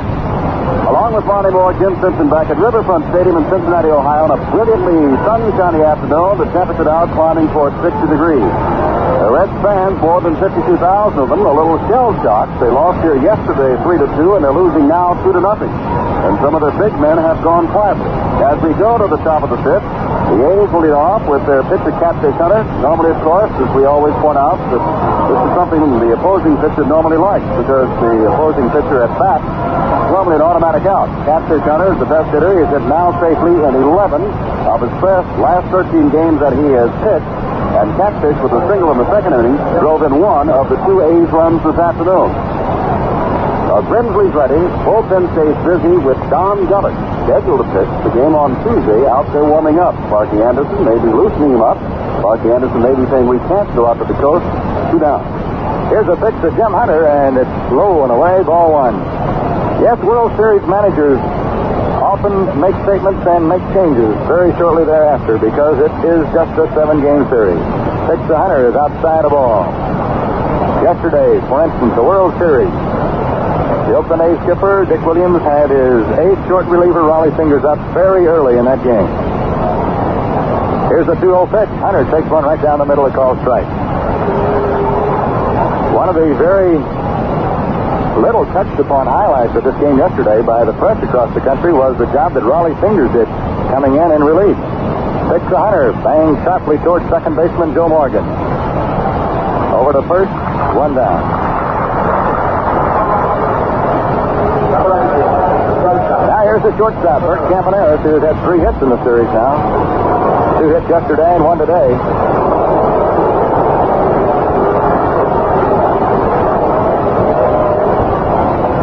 Campaneris told a reporter yesterday after the game, yes, I see signs hanging out there once in a while, but I don't read English well enough to know what they're saying.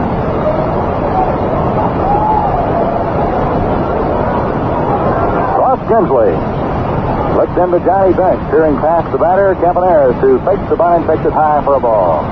Yesterday's game, the speed of both clubs, which was much written about aspects of these 2 teams coming into the World Series, was shot down on stealing attempts 4 times.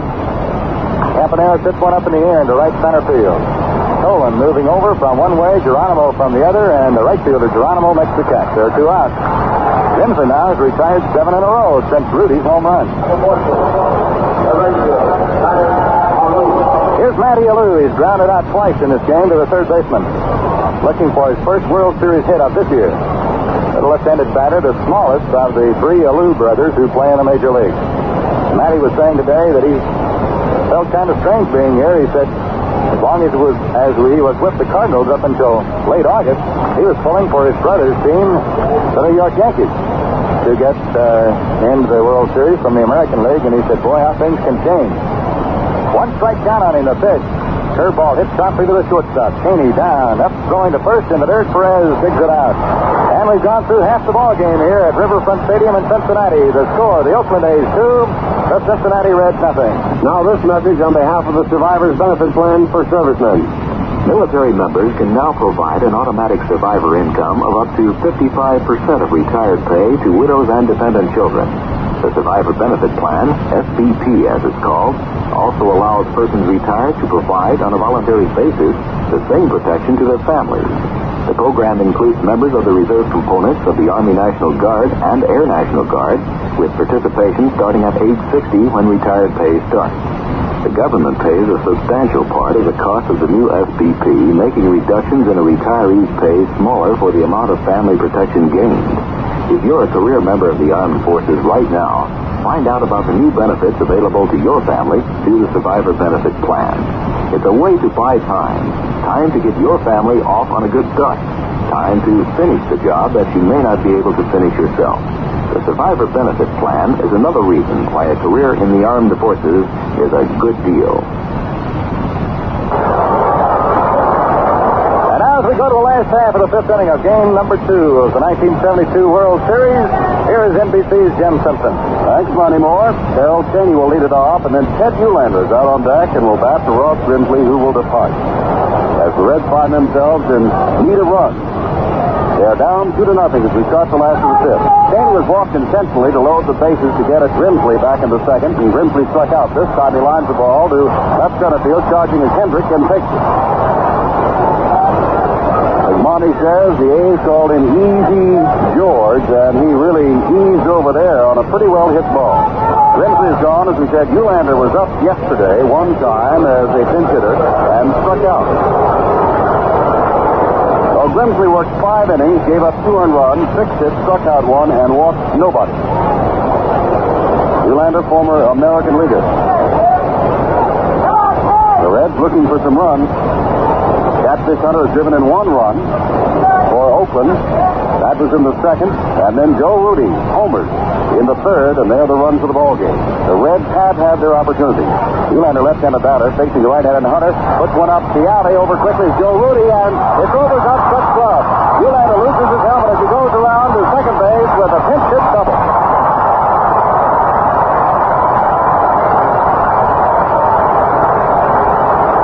Fourth hit of Catfish Hunter, and with 1 out, Charlie Hustle, Pete Rose comes up. Rose is 1 for 2. Last time up, he lined the first pitch for a single to center field. The Reds are down 2-0. There's been absolutely no activity at all today in the A's bullpen, regardless of the trouble that Hunter has been in, and he's been in a little, whereas the Reds bullpen has been busy from the beginning. A's 2, Reds nothing. Rose, the switch hitter, batting left-handed. Eulander down at second base with 1 out in the fifth inning. Breaking pitch, he lifted high to right field, and Matty Alou was there. Eulander's not going back to tag up. Now simply runs back, and there are 2 outs. Rose swinging at the first pitch again, and now Joe Morgan. And Morgan has been fooled very badly by Catfish Hunter in his first 2 times at bat.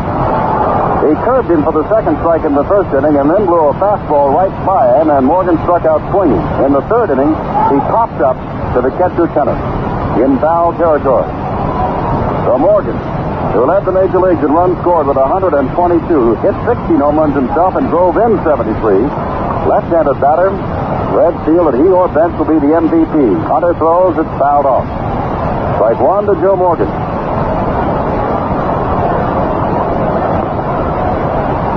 Reggie Jackson, out injured, we notice is not using crutches today, but rather a cane, and now as we look, he is standing with a bat in his hand in civilian clothes down in the Oakland dugout.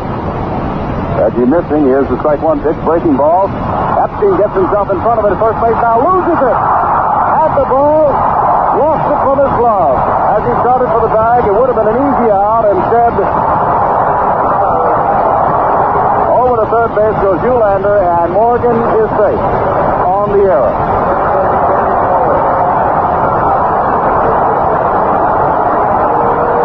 Now stepping in is the man that I was was talking to Monty before the game. I believe is the key man in the Cincinnati lineup today. Now, I know Johnny Bench is the man who led the league in home runs and RBIs, but he is right-handed, and Captain Hunter can afford to do a little fooling with him. But Bobby Tolan, a left-hander, a good hitter, will be up a lot with men on base, and there goes the runner to second base. Swing foul tipped off the mask of Gene Tenet.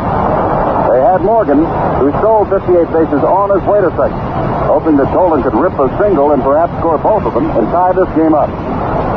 Jim, you know something I've seen in the Cincinnati ball club in this series a lot of. With those good runners over at first base, their batters swing at that first pitch a lot even. With the pitcher up the other day and Geronimo trying to steal 3 straight times, they had that pitcher was swinging, which indicates, of course, those guys go on their own. And, of course, turn around another way. There are many batters around both leagues, Monty, that don't like anybody running while they're trying to take a good rip at the ball because, for some, it destroys their concentration. 1 strike to Tolan, the left-hander, going against the right-hander Hunter. 2 are out. Eulander at third. Morgan, he was running at first. He's got 1 foot on the dirt, the other on the carpet at first base. Running last time, Hunter in the set. There goes Morgan again. The pitch, strike. Now throw down to third base and back quickly to Eulander. They just gave Morgan second base on the stolen base. No attempt there. They're just making sure they could hold Eulander. And now, Jim Hunter has got Tolan down 0-2. Balls, 2 strikes. Both were swinging strikes. Reds fans, the Reds themselves feel, here in the 5th inning, this is a big opportunity. Base hit could tie it up. Foul to the screen on the fastball. Still 2 strikes. Well, the great arms of Johnny Bench, which was superlative yesterday, and Tennis called a pitch out at an opportune time, guessing right to toss the man out at second base. Ball clubs have not altered the game plan. They're running ball clubs aggressive, and both are playing that way now. 2 strikes, 2 outs. Then at second and third, a curveball, check swing by Tolan. He fouls it off, picked up by George Sugar, first base coach. The last 6 Cincinnati Reds.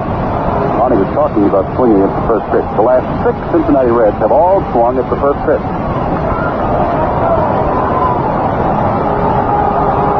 Hunter on the mound.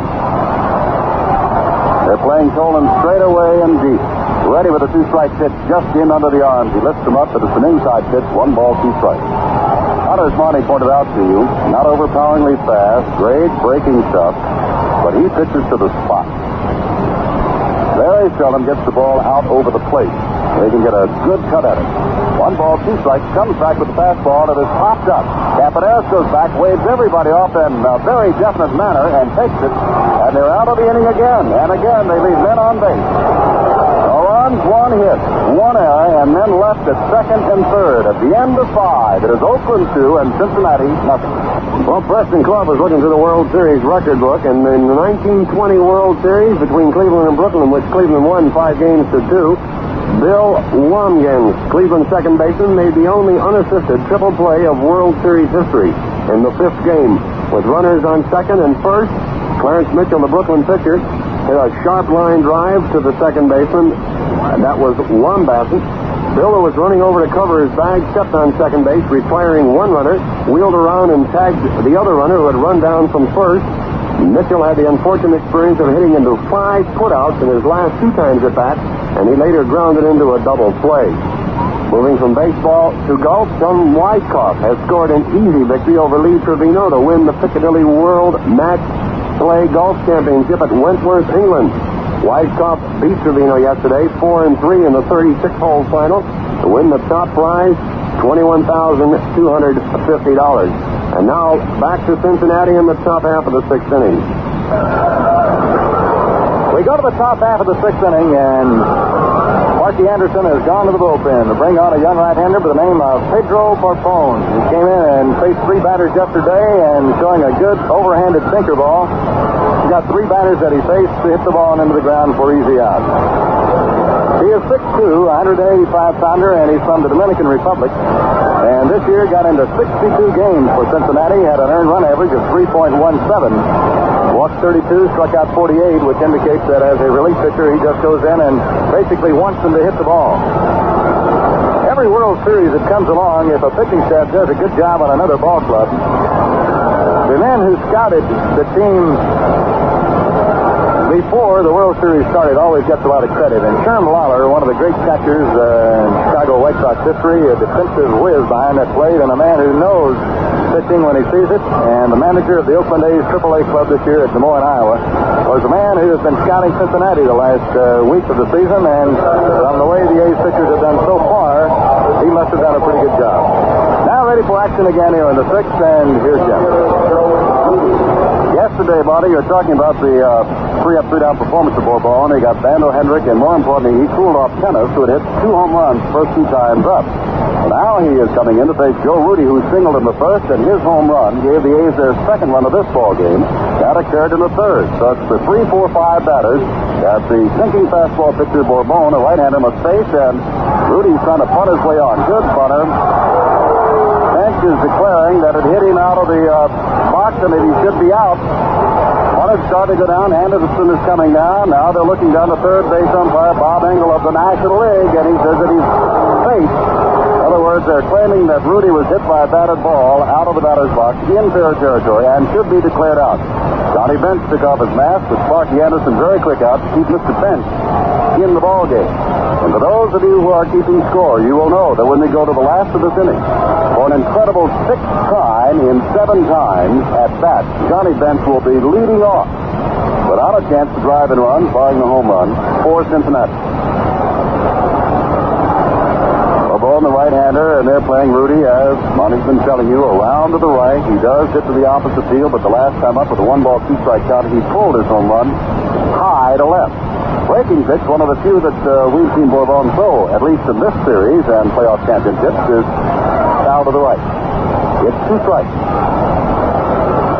The man at the plate, Joe Rudy, led the American League with 181 hits. The man out in left field, who fielded his single in the first and watched his home run throw out of here in the third, Pete Rose, led the majors with 198 hits.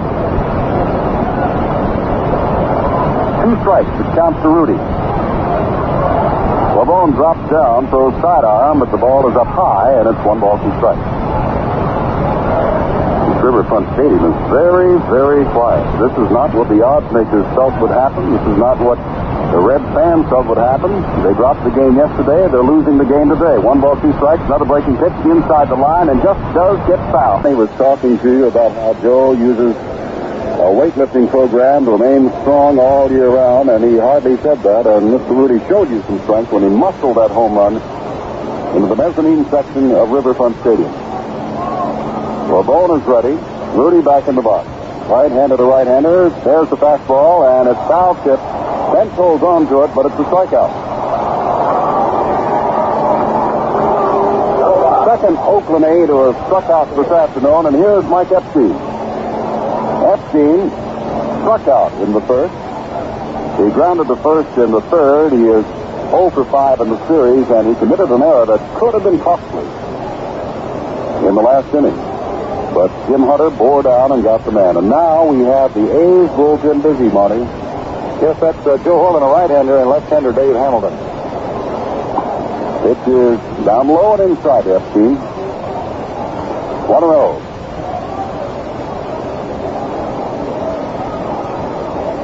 Bourbon is ready and throws, and this is up high, 2-0.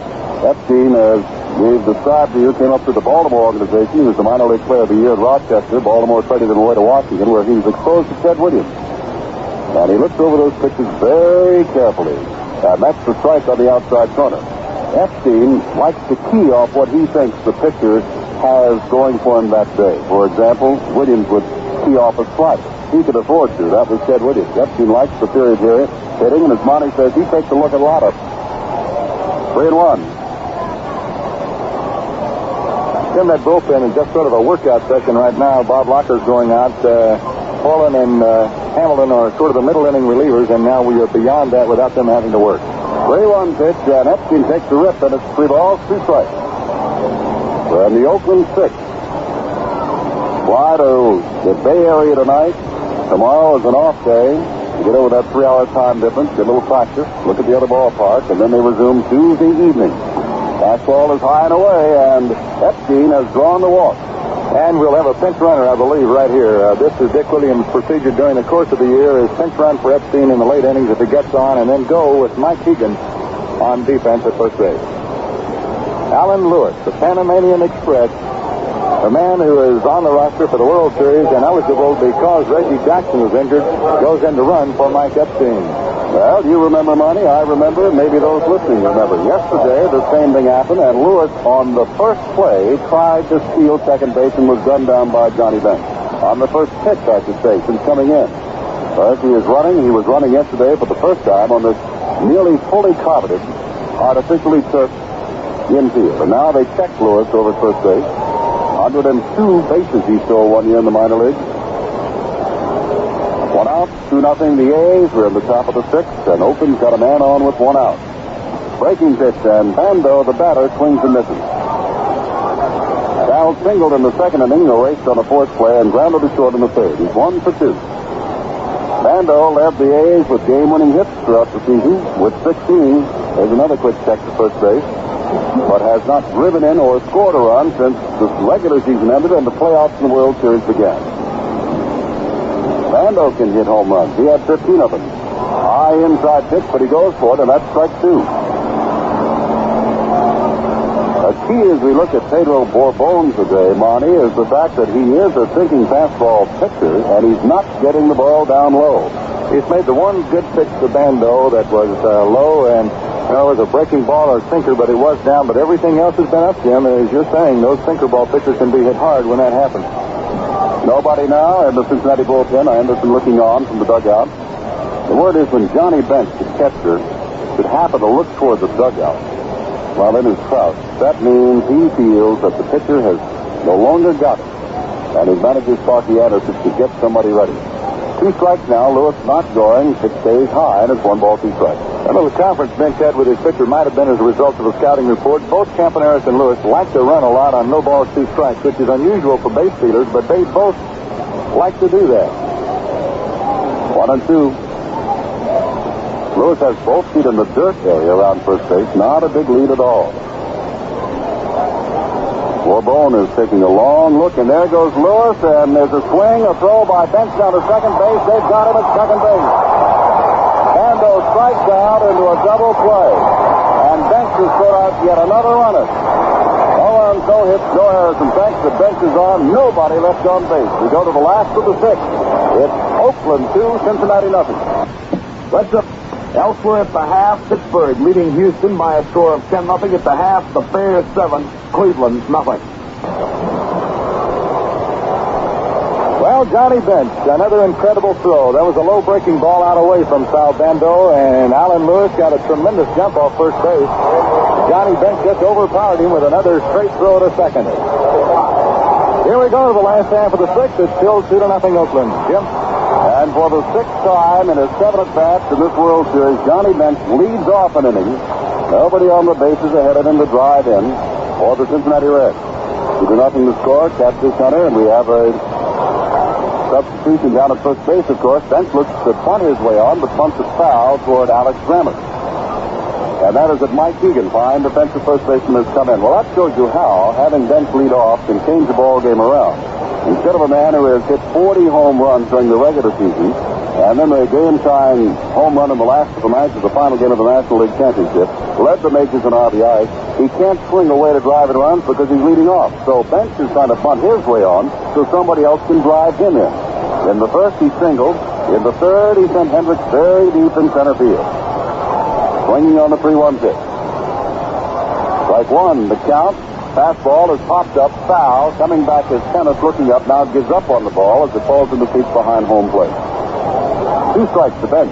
Funny sidelight, when Bench bunted in, Reggie Jackson came up off the bench down at the far end and yelled out on the field at Tony Perez, the on-deck batter, and said, "What's going on?" Like Jackson's still talking to him out there. What's he doing bunting, he said. Well, the Reds need some runs. They have not had too many. Bench has scored both of them. Up high. With the pitch, 1 ball, 2 strikes. That's this Hunter, 21-7 on the season, back, and he drops down sidearm with a breaking pitch outside. Bench holds up on it, and he started the swing. It's 2 balls, 2 strikes. That's about the second time today that we have seen Hunter drop down to the right side. Funny thing, you know, when you see a left-hander up there, you'll see that first base coach back down the line a little bit, feeling that somebody's liable to pull one foul. Bench is up there, and Sugar's still down. Bench is a right-handed batter. That breaking pitch is down low, and now he's gone 3-2. Bench got a 2-strike single in the second, had a 3-1 in the third, and now he's up to 3-2. Hunter working very carefully on it. Hunter has walked 2 men, one of those intentionally. Stares into Dean Kennett. Has the sign and is ready to throw, and throws the fastball that just misses outside. It's ball 4. Bench is on. And that'll bring up Tony Perez. So Jim Hunter has not been able to retire today. A walk in the second and a single in the fourth. And as Monty pointed out, this is the man that beat Catfish Hunter 1966 Anaheim in the All-Star game with an extra inning home run. 2 on 6 hits, 2 errors for the A's, none of which is hurt. The Reds are 0-4-0. Fastball is high and inside. Whoops, catches the inside corner, and the fans go with Jim Honachik to tell him they didn't think it was a strike, but it was. Strike 1 to Perez. Hunter backs off the mound. Gullett was out warming up. Now Raleigh Fingers, White of Blue is up and going down to the bullpen again. Breaking pitch just misses outside. 1 ball, 1 strike. White of Blue has been quite a conversationalist here. He said he wants to start. But I would imagine the Oakland A's staff is wondering, should we start him? He was something in the final game of the playoffs, and he was something else again yesterday. He's a valuable man to have around, and if they can use him to nail down this second victory, I wouldn't be surprised. 1 ball, 1 strike, and Perez is swinging at a breaking pitch. It's 1-2. This is the second World Series for Mike Beagan down at first base in 1964 with the Yankees. He was in the World Series. And his dad, Jim Beagan, was in the World Series with Cleveland in 48 and 54. So father and son have done well. 1 ball, 2 strikes. This is fouled off to the right. A number that'll go about 15 and 20 rows back at first base. Last of the 6th. The Reds going right to the heart of their lineup. Bench, Perez, and Menke, the 4, 5, 6 hitters. They have scored 2 runs in 2 days. Both of those scored by Bench, who is on at first base right now. Hunter's ready with a new baseball. 1 ball, 2 strikes. Foul tip by Perez, getting the good swing at a high pitch. 1-2. They're playing Perez straight away and very deep. Tony hit 21 home runs, drove in 90 during the regular season. 1-2. Hunter's ahead of him, throws in breaking pitch, bouncer down to Bando. He goes to second base. Green comes back to first base. Safe at first base. 1 out. Bench forced at second base. And that'll bring up Dennis Menke, who has had his problems today. Struck out swinging on a high fastball in the second and bounced into a double play in the fourth. He is 0 for 5 in this series. Menke, like Perez and Bench before him, a right-handed batter. The Reds lineup goes Rose, Morgan, and Solon all swinging from the left side. Then you get the 3 right-handers, and then you go back to the left side again, Geronimo and Caney.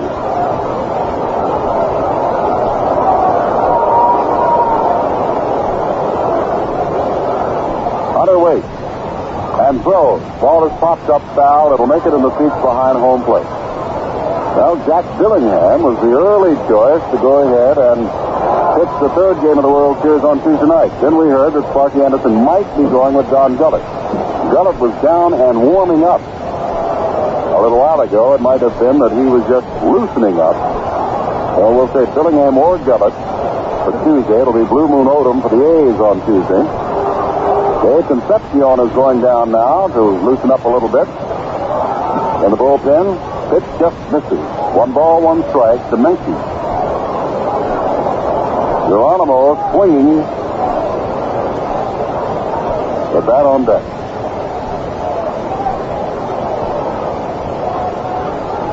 One ball, 1 strike. Accidentally hit. Hunter off the mound. Picks it up, bare hand. Throws to first. Fine play. As down to second base goes Perez. That was a check swing. And it was just like a perfectly placed bunt between the mound and third base. And Catfish Hunter, Monty, showed me he can field that position. He's one of the finest athletes the A's have. It's amazing the ability to field the position that the A's entire pitching staff has. I think John Odom might be one of the finest fielding pitchers to play the game since Bobby Shantz of the old days. And Catfish Hunter can do it all, too. That was just an incredible play right there, and I don't believe Bando would have been able to get in there and make the play. Geronimo has struck out swinging and grounded to Epstein at first base. Bando has gone down to say something to Hunter. Beagan and Green are talking halfway between first and second and halfway out on right field to where they have to play there. And Geronimo, the left-handed batter, steps in. A's lead it 2-0. Reds trying to get something to go. They don't want to leave for the West Coast and Oakland and the home park of Oakland down 0-2 in the World Series. Hunter ready and throws a breaking pitch. It's down low. And it's ball one to Geronimo. Down in left field cause the Pirates a lot of trouble. Joe Rudy's out there in left field now. Reds are used to it in the late afternoon. The sun's right in their face. There's the ball hit high to right center field. Lou and Hendricks are after it. Hendricks has outgot it, and right center field puts it away. And again, the Reds go down. No runs, no hits, no errors, and one man left. Perez at second base. At the end of 6, the A's lead the Reds 2-0. His Oakland teammates figure he originally was baptized Fiore Kenichi. It comes out Fury Mike Tennis now, and although the A's mustached, milky white complexioned receiver goes by his middle name and has more or less dropped the Fury, he still hits that way occasionally. I think he's going to be one of the greatest hitting catchers there is, said Oakland owner Charles Finley Saturday. Another Ernie Lombardi. Gene Tennis is not yet anyway. But he did what no other major leaguer ever did before in Saturday's 3-2 opening game win over Cincinnati when he ripped home runs in his very first 2 times up in a World Series. I had no idea about that at all, said Tennis, who pronounces his name Tennis, as in Tennis, and who celebrated his 26th birthday only 4 days ago. Tennis's grandfather migrated from Italy to the United States, worked in western Pennsylvania coal mines, and died in them. Gene's father also worked in the mines 9 years and then got out. His son, near Pittsburgh, rooted for the Yankees as a boy, and chiefly because he liked pinstripes, and Butler had a Yankee farm club.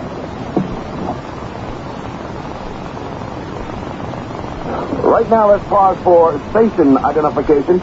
This is the American Forces Radio and Television Service. This is SCN Radio, the voice of information in the Canal Zone, at 790 and 1420. Charlie Durkee. The score now, New Orleans 14, Atlanta nothing. In the first period at St. Louis, Curt Knight has kicked a 30-yard field goal for the Washington Redskins. And in the first period, the Skins leading the Cardinals 3-0.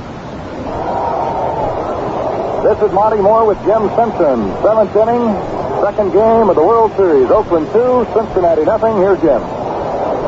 George Hendricks swings at the first pitch, foul tips at strike one, facing Pedro Bourbon.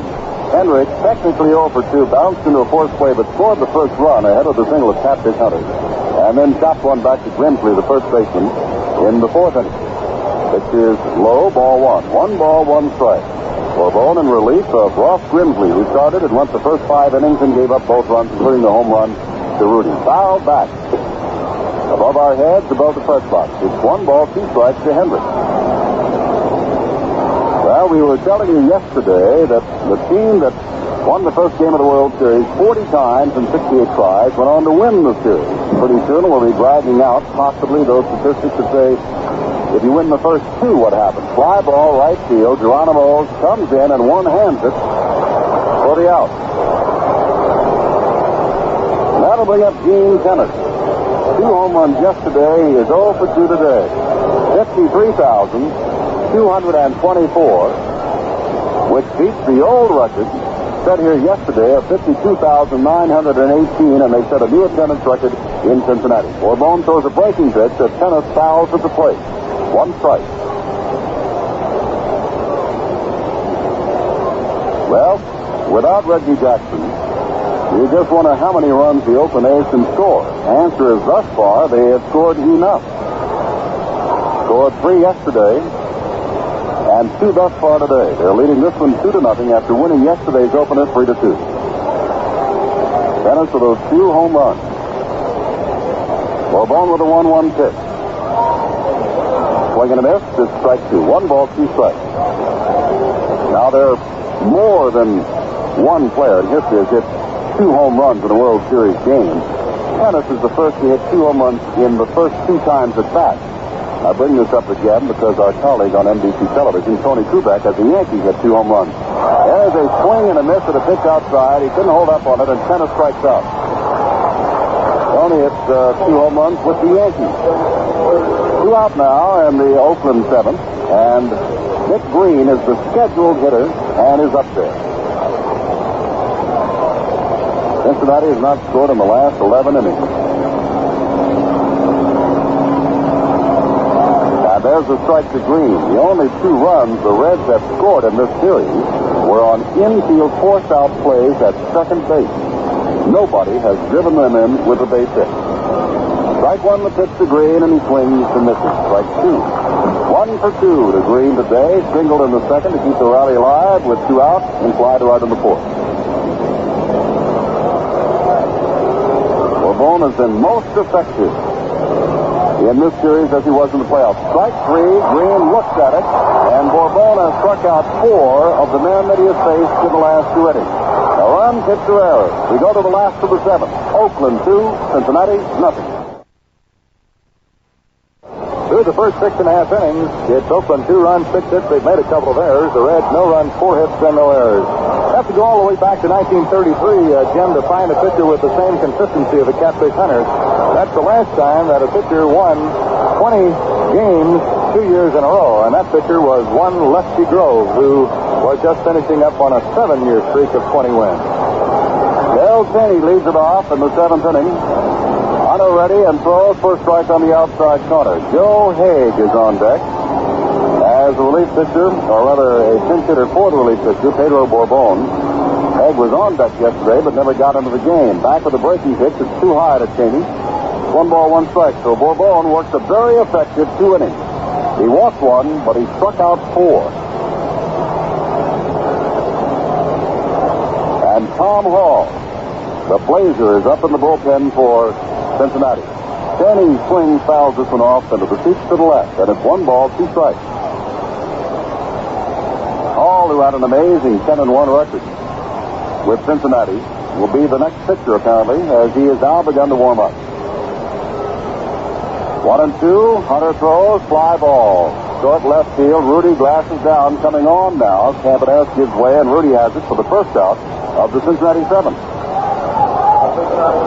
And now Joe Haig is the batter. Haig, former Cardinal, and as we said, was out on deck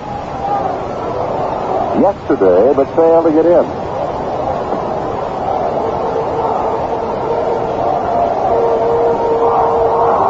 Joe hit 246 combined average between the Cardinals and here. Turns around and is looking as now stepping in is Haig. He was talking to Honachik about something, and umpire Honachik was checking his card. And now Hunter's ready and throws outside ball 1. He Rose is on deck in this 2-0 ball game, which Oakland leads. Hunter, sun still shining, throws a ball that is fouled back toward us in the press box, and it's 1-1. Hunter, correct me if I'm wrong, Monty. You got to get him early, am I right? Yes, that's been the case the last couple of months, and when he gets going like this, his control just gets nearly perfect. 1-1, breaking pitch, and drops right over for a strike, and Haig just shakes his head. Not in disagreement, perhaps in disbelief. He thought the pitch would stay outside, but curve broke over the plate. 1 ball, 2 strikes. Hunter's been ahead of nearly everybody now, with a notable exception of Johnny Banks. This pitch is outside. It's 2-2. All continues to on. No activity at all in the Oakland bullpen. For a while, there was some activity that involved, among others, Bob Locker, Raleigh Fingers, and Vida Blue. Here's the 2-2 pitch from Hunter. Breaking pitch, and it's lifted high into right field. Matty Alou in the shade out there now ventures into the sunlight and takes it for the second out.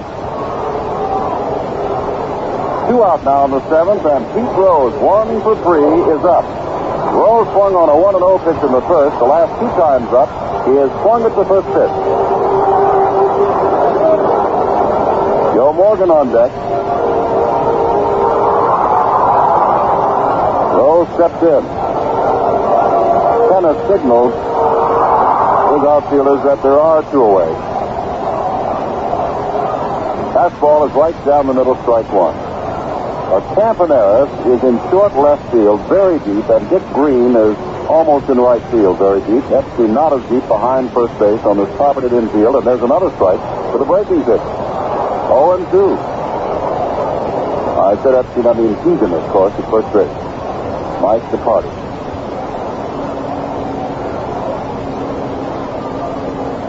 Hunter shakes off one sign, takes the next, and the 2-strike pitch is way outside with the fastball. 1 ball, 2 strikes. We are in top coats here this afternoon. Those who have the sunshine, I imagine, can take them off, but temperature game time was 51 and climbing. Not expected to get past 60. 1 ball, 2 strikes. Jammed him in on the 5th, and he nubs it foul over the A's dugout down the third baseline. Still 1-2 to Pete Rose. Rose was 0 for 4 yesterday. He is 1 for 3 today. 1 for 7 in the series, plus a walk. Scored 107 runs during the regular season, but has not scored yet in the World Series.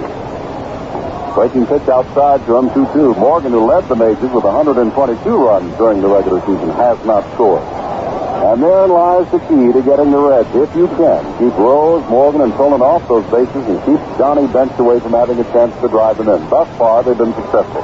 2-2 is the pitch. He strikes out swinging. A 1-2-3 inning for Catfish Hunter. At the end of 7, Oakland leads Cincinnati 2-0. Well, before this series even started, Reds manager Sparky Anderson liked the looks of the Oakland A's. But he liked the looks of his Reds even better.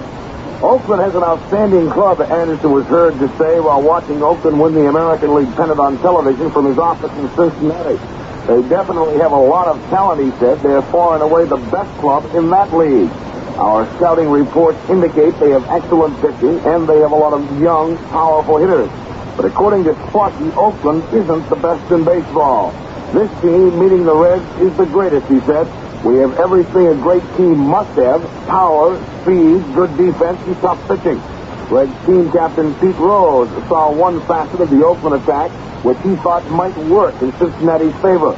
Oakland has a lot of right-hand pitchers, he pointed out. This should help our batters. We do well against right-handers. But thus far, in games number 1 and 2, the left-handers and the right-handers have thus far almost completely stymied Cincinnati's hitting and their power. Let's go back. The scoring in this ball game, which right now is Oakland leading 2-0, came this way. The A's scored first in the second inning. Sal Bando led off with a single. George Hendricks had a bounce on the infield that the Reds just missed a double play on.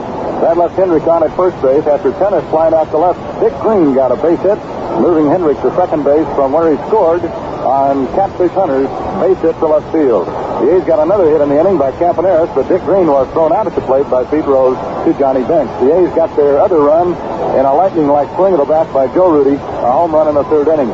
Cincinnati has had only 4 base hits, and they've been well scattered. Hunter is not allowed more than 1 hit in any inning. Hunter's been super sharp throughout the playoffs in 15 innings and 2 appearances against the Detroit Tigers. A very fine offensive team. He allowed only 2 runs. Now the new pitcher for Cincinnati is left-hander Tom Hall. They call him the Blaze, a little guy, a 6-footer, but he weighs only 150. An incredible record this year for Cincinnati. Tommy won 10, lost only 1, and had 8 saves. He struck out 134 batters in just 124 innings. Jim? Catfish Hunter, with his single in the second, drove in the first run of the ball game, as Monty just said, and then he grounded to second in the 5th. Up for the third time, 1 for 2. Tom Hall, tall, very thin left-hander, stares in, now ready. He's got the good curve as well as the fastball and throws him the breaking pitch, strike 1. Today's crowd, 53,224. That makes a two-day total of 106,142. And if Cincinnati can come on and extend this thing and they come back here next weekend, all seats for games 6 and 7 are already sold out. The one-strike pitch swung on, fouled off. There will be some standing room only seats that go on sale as they have been for each morning here, yesterday and again today. Early 7 o'clock this morning, people were on the way to get standing room only seats here at Riverfront Stadium. Hunter with a count of 2 strikes to it.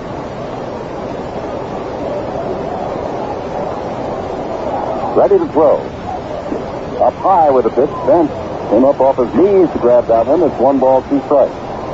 The Reds had 2 runs on 7 hits yesterday. Thus far today, they have no runs on just 4 hits. 1 ball, 2 strikes. And I think that the Oakland lead, here's the ball hit to the right side, is reflected by the quietness of the crowd. Perez backs up. He's in fair territory behind first base and has the pop-up of Hunter.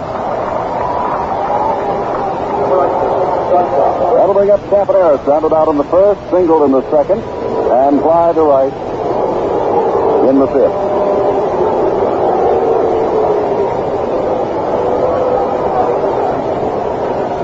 There has not been a hit off Catfish Hunter. There's not been a hit by the Oakland A's since the home run by Joe Rudy back in the 3rd inning. They had 1 man on with a walk, and that's been it. Ready to throw to Campaneris, and it's down low, ball 1. But nearly the same thing happened in yesterday's game. After the home run by Tennis, which is the first hit since the 3rd inning, they didn't come close again to getting a hit. They scored early and made it stand up. Campaneris ran up on the bat that time, but the pitch is low and away, and it's 2-0. This is the 1 man that Tom Hall does not want on base.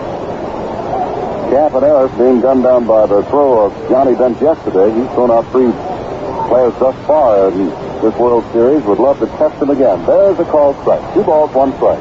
Campaneris trying to work his way on. Matty Alou, left-handed batter, will be the next to face Tom Hall. 2-1 pitch. Popped up again to the right side toward the Cincinnati dugout. Perez comes over and watches it drift in the seats about 3 rows back behind the Cincinnati dugout. 2-2. A's have committed 2 errors of field this afternoon, but neither has hurt them. They have 6 hits for their 2 runs, including a home run. This infield of the Cincinnati Reds, the last 2 years in a row, has led the National League in fewest errors. It is a fine defensive unit. All is ready and throws the 2-2 pitch. It's lined out to right center field. Tolan is over and takes it on the run. Second out of the Oakland A's. That'll bring up Matty Alou, who has beat the ball into the ground 3 times today. Twice been thrown out by Menke, and the last time up Caney threw him out. Alou is a good fastball hitter, and I would imagine coming from the left side as Tom Hall does, and he's got that good curveball. Matty's not going to see much of the fastball this time up. 2 outs. Stands well back in the box now, away from the plate. And there's the breaking pitch for a strike. Strike 1 to Alou. Menke has moved in some, as he always does on Alou. He likes to get on any way he can, and facing a man like Hall, he might be trying to punt his way on there, and look, if this pitch goes high and away from him, 1 ball, 1 strike. Perez is in, closed at first base. Not fearing the vicious line shot by Alou that might get past him, but didn't want him to beat anything out down that way. Another breaking pitch, but it misses, and it's 2-1. 2 out on the Oakland A's. We are in Cincinnati for the 2nd game. Tomorrow's a travel day. We resume with as many night games as are needed to solve this series, to settle it Tuesday, Wednesday, Thursday. Down low, ball scoots between the legs of both Bench and the umpire Honeckick. Bench picks it up, and it is 3-1 to Alou, who looks down to Irv Norton, the third base coach. On deck, having a great day, is Joe Rudy. He's 2 for 3, including a home run that accounted for the 2nd Oakland run. All is ready, and throws the breaking pitch. It has him looking all the way, and it's 3 balls, 2 strikes. On a 3-1 pitch, Hall, good curveball. Did not hesitate to use it. Got it in the strike zone. It's 3-2. Hall comes back and throws a breaking pitch. Alou lines it down the right field line, and it is drifting into the seats foul. Right behind the bullpen mound of the Cincinnati Reds. Still 3-2. So Hall again threw Alou a breaking pitch. But Matty was too far out in front of him. As the ball was retrieved and given to someone in the seat, just flipped up there. 3-2. Already comes back this time with a breaking pitch, and it's fouled at the plate, behind the plate. And Alou steps out. Looking ahead to the Cincinnati 8, Joe Morgan, Bobby Tolan, and Johnny Bench. In this 2-0 ball game. Alou still battling Tom Hall, the Blade, who throws the fastball this time, line drive, and it's a base hit.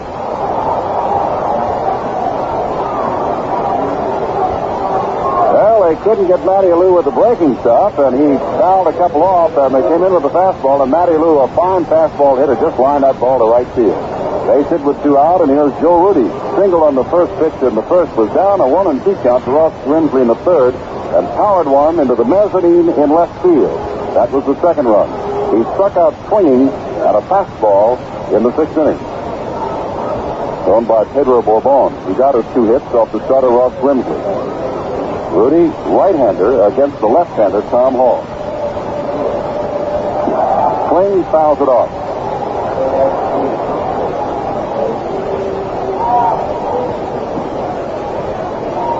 This game will wind up as the 400th World Series game. This is really going back in the history books to be played to a decision. The point is there have been 3 World Series games that have resulted in ties. Strike 1 to count. Hall checks the runner. Alou at first base and throws and catches the outside corner. Joe Rudy says no to Jim Honachek, but it's 0-2. And Rudy backs out. The Shadows now have extended out past the first base line. They've been out beyond the right field line all afternoon, but now it sneaks across the first base line and is edging toward the pitcher's mound. That'll make it increasingly difficult as the afternoon goes on to pick up the ball off the bat out there in left field. 2-strike pitch. Breaking pitch down low and away, and it's 1-2. Tom Hall picked up in the deal from Minnesota.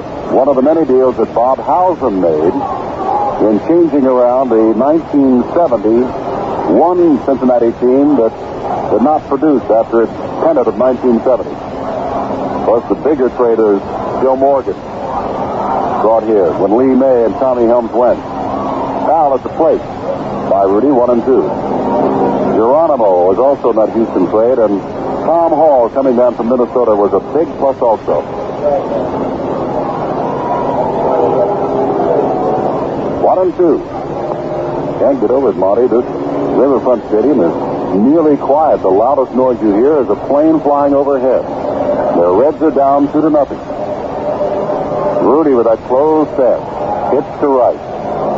Ready. There goes the runner. And the pitch is high. Bench throws down, and there's the stolen base. Alou. Now, as so often happens, Bench is upset, not with himself. Hall simply forgot that Alou was there. And he's a left-handed pitcher to boot. There's a big argument around the National League. Which is the better catcher, Johnny Bench or Manny Sanguillen? Lou Brock, who led the National League in base stealing, said, I have a tougher time against Sanguillen. People said, what? Is he on the bench? And he said, that doesn't have anything to do with it. The Pittsburgh staff does a better job of keeping us close to the first base. And Hall simply forgot Alou, who is now down in scoring territory, and that's the first time that they've been able to steal on Bench. 2 balls, 2 strikes, and the pitch is high and inside to Rudy. And now with 2 out, it is 3-2 to Rudy in this 2-0 ball game. Jim, I would imagine that with a catcher of the stature of Johnny Bench, the pitching staff might tend to be a little relaxed and say, Johnny will get him. I don't have to worry that much about it. 3-2, but Brock, as I said, Monty prefers to steal on Bench only because he can get a bigger jump. And most bases really are stolen on the pitcher, not the catcher. Here's the pitch, ball 4. Rudy draws the walk. And that means now that we're having Mike Beagan. And Mike Beagan is a story, and Monty, you follow the A's, and you know the story about the kind of year Mike has had this season. He's a utility man, a very fine defensive first baseman, and a left-handed pinch hitter, and this year hit over 330 for Oakland. He's just been a super athlete for Oakland, a great attitude, and they've used him every way possible. All right, Alou's down at second. Rudy on at first. Beagan is a left-hander facing left-hander Hall and swings through the first pitch. It's strike 1. Hall took something off that first delivery to Hegan. Irv Noren said they've coach clapping it up. Scores Oakland 2 Cincinnati nothing, and we are in the top of the 8th inning of Game 2 of the World Series in Cincinnati. Oakland won the first game, leads the second. Now a breaking pitch for a strike to Beagan. This time his bat was on his shoulder. It's 0-2. All is very difficult with that breaking pitch to the left-handed batter. He kept giving it to Alou, couldn't get him out, gave him a fastball, and tossed him a base hit. 2 strikes as Tom Hall peers in. Another breaking pitch, and Hegan on 3 pitches goes down swinging. No runs, 1 hit, no errors, and 2 men left. We go to the last of the 8th. The A's lead the Reds 2-0. Let's update the professional football scoreboard once again for you. At the half, the Miami Dolphins leading the San Diego Chargers 17-3. At the end of one period of play, the Jets over New England 7-0. However, the Jets have picked up 2 more touchdowns. The Patriots 2 field goals in the second quarter. So now the score is at least 21-6 in favor of the Jets. At the half, Pittsburgh with 10 points in the second quarter, leading Houston 10-7. At the half, Philadelphia over Los Angeles 17-3. At the half, it is Chicago leading Cleveland 7-0. And correcting another score, it should be Los Angeles 17-3 over Philadelphia at the half. The Rams leading the Philadelphia Eagles 17-3 at halftime. End of one period of play, Atlanta 14, New Orleans 7. At the end of the first quarter, Washington 3-0 over St. Louis. Later, Minnesota at Denver. Cincinnati will be at Kansas City. Buffalo will be at Oakland. And the New York Giants will be on the West Coast at San Francisco. Monday night, Green Bay being entertained by the Detroit Lions. Right now, let's pause for station identification. This is the American Forces Radio and Television Service. Serving you from Fort Clayton and Fort Davis. This is SCN Radio at 790 and 1420. The Chicago Bears now a 10-0 lead over the Cleveland Browns. That's in the third period. Right now, let's go back to Riverfront Stadium. Jim Simpson with Monty Moore in Cincinnati. Last of the 8th, Joe Morgan. Next called strike 1. He'll be followed by Tolan and Bench. This is Jim Hunter's big inning. If he can keep Morgan and Tolan off the bases before Bench comes up, he'll be on his way. And Morgan pops it up to short left field. Rudy glasses down in that tough sun field, but it's very high, and he's got it. And Hunter has Joe Morgan and has had his number all day. Has got him the strikeout, foul out to the catcher, reached on him there, and now left the lazy fly to left. And now Bobby Tolan, who was 0 for 3, he is struck out and popped the Campaneris at short twice. This is the inning in which Cincinnati is not do or die yet, but this is their big part of the lineup, and there's a breaking pitch to Tolan. He swings through it, strike 1. Cincinnati was only shut out here in Riverfront Stadium 4 times in 1972.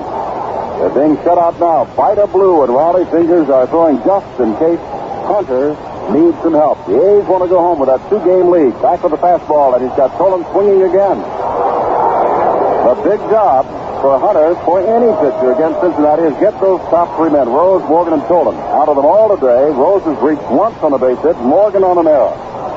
That's been it. The 2-strike pitch coming to Tolan, and he just does get a piece of it and fouls it to the screen. 2 runs, 7 hits, and 2 errors that cost them nothing for the A's. No runs, 4 hits, no errors. For the Reds, we are in the last of the 8th inning in Game 2. Tolan, bat held high. He's in the shade. Hunter, the pitcher, is in the sun and throws the pitch low and away. Ball 1. 1 ball, 2 strikes. Big Johnny Bench, 1 for 2 today. On deck.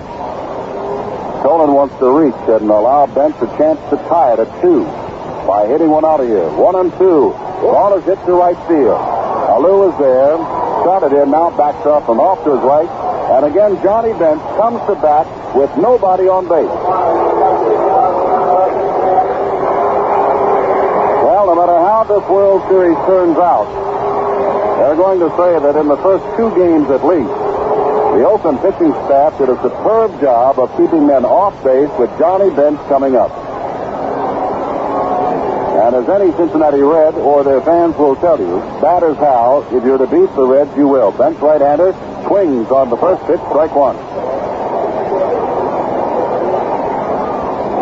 Blue and Fingers continue to warn. Nobody is in the Cincinnati bullpen. 2-0 the score. We are in the last of the eighth. A curveball that is fouled out of play and back at first base.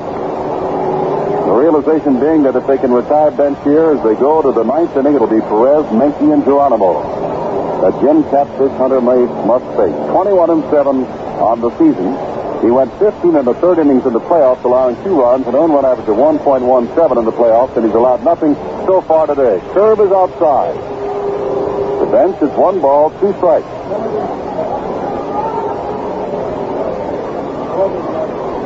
On our way, Tennis, his catcher, flashes the signal, comes back with a fastball, hits the right center field. Ball carries out there, and back goes a little warning track. Near the wall and takes it. It's just another long out, and Bench stops between first and second, realizing that is the third out of the 8th inning. And at the end of 8, Oakland continues to lead Cincinnati 2-0. Well, look at action in the National Hockey League on Saturday night. The Montreal Canadiens won their 3rd straight game in the National Hockey League. Well, not their 3rd straight, but picked up their 3rd win. And they have a tie, so they have yet to lose in their first 4 starts. This one a 6-1 win over the New York Rangers. The Chicago Blackhawks did win their 4th straight. They are 4-0, 4-2 over the St. Louis Blues. And the Detroit Red Wings ran their 3rd win in a row, a 5-0 win over Philadelphia. In other NHL games, Pittsburgh beat the California Golden Seals 5-2.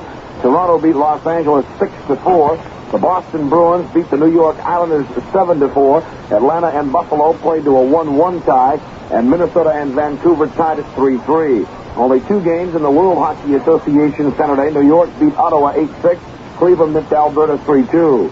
Young Chris Everett will battle Australia's Kerry Melville Sunday for the top prize in the Virginia Slims tennis tournament at Boca Raton, Florida. Miss Everett gained the finals with a 6-4, 6-2 upset over Billie Jean King on Saturday. Line scores. We go to the top half of the 9th inning. For Oakland, 2 runs. They've had 7 hits. Made 2 miscues, which didn't cost them. For Cincinnati, no runs, 4 hits, and no errors. Now Bando steps in to face Tommy Hall, and once again, here is Jim Simpson. All right, Monty. Bando 1 for 3, leadoff single in the 2nd inning. And he's working against Tom Hall and takes high and inside, ball 1. Hall is the 3rd pitcher. Ross Grimsley started it. Gave up the 2 runs. Catfish Hunter, the pitcher, drove in 1 in the 2nd. Rudy's home run in the 3rd was the other. That's the only score today. Hall throws fastball outside. Didn't think he had missed, but Honachik says that's ball 2. 2-0. Leadoff batter Sal Bando.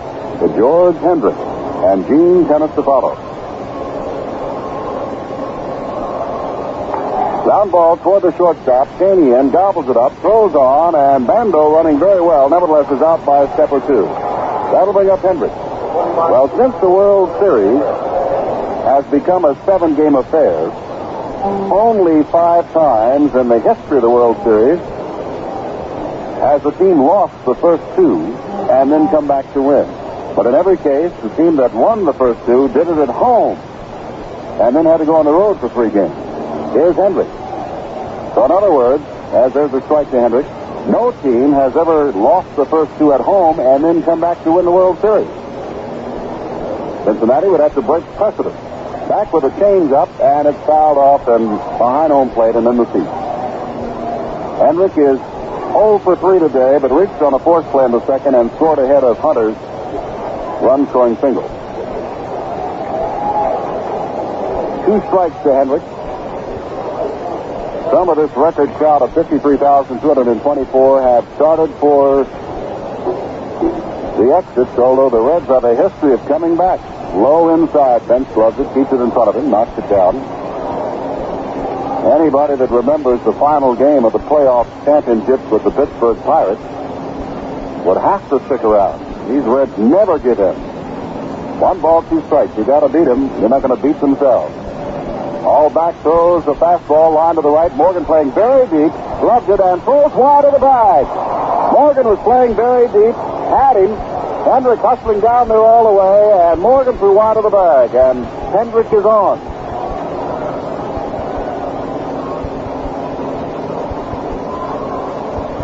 Nichols of the Minneapolis Star, Earl Lawson of the Cincinnati Post, Ron Barton of the Oakland Tribune are the 3 scorers here, and they've given George Hendricks a base hit. And he'll take it. That's his first major league, or I should say World Series base hit. 0 for 2 yesterday and 0 for 3 before that. 1-0. What's the old cliche of baseball? It'll look like a line drive. Base hit in the box score tomorrow. George will take it. All ready to throw to Tennant with a 1-0 count, and now steps off just to keep Hendricks back. Imagine Tom is not thinking that George is going, but wants to keep him close enough to set up the possible double play. Now throws to Tennant. Fly ball, short left field. Rose coming on. Now relaxing under it and has it for the second out. That'll bring up Dick Green. Singled, an important single with 2 out of the second inning. Flied to right in the 4th and looked at a third call strike in the 7th. Oakland leads it 2-0. We are in the top of the 9th. The Reds have one more chance with their 5, 6, 7 batters in the last of this inning. And then win, lose, or draw. Everybody packs up and gets out of here and goes out to the Bay Area to Oakland, California. The series will resume on Tuesday evening at 8:30 Eastern Time. Wherever you are listening around the world, and I forgot to say hello to all of you who are listening in Europe, Far East, Japan, South America, and the tip of the sea.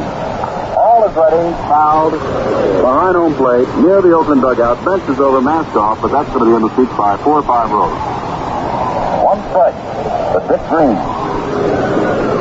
They set a record here yesterday in attendance, and they've broken that record today. 53,224. 1 strike to count to Green, right-handed batter. And today, Monty will have to check his book, I'm sure. He followed the A's all year long. When was the last time that one man went all the way at second base for the A's? Not often. Green didn't do it yesterday. Kubiak came in and made 2 important outs in the 9th inning. Fastball, top toward third base, but it's foul. It'll be gloved by Minky there.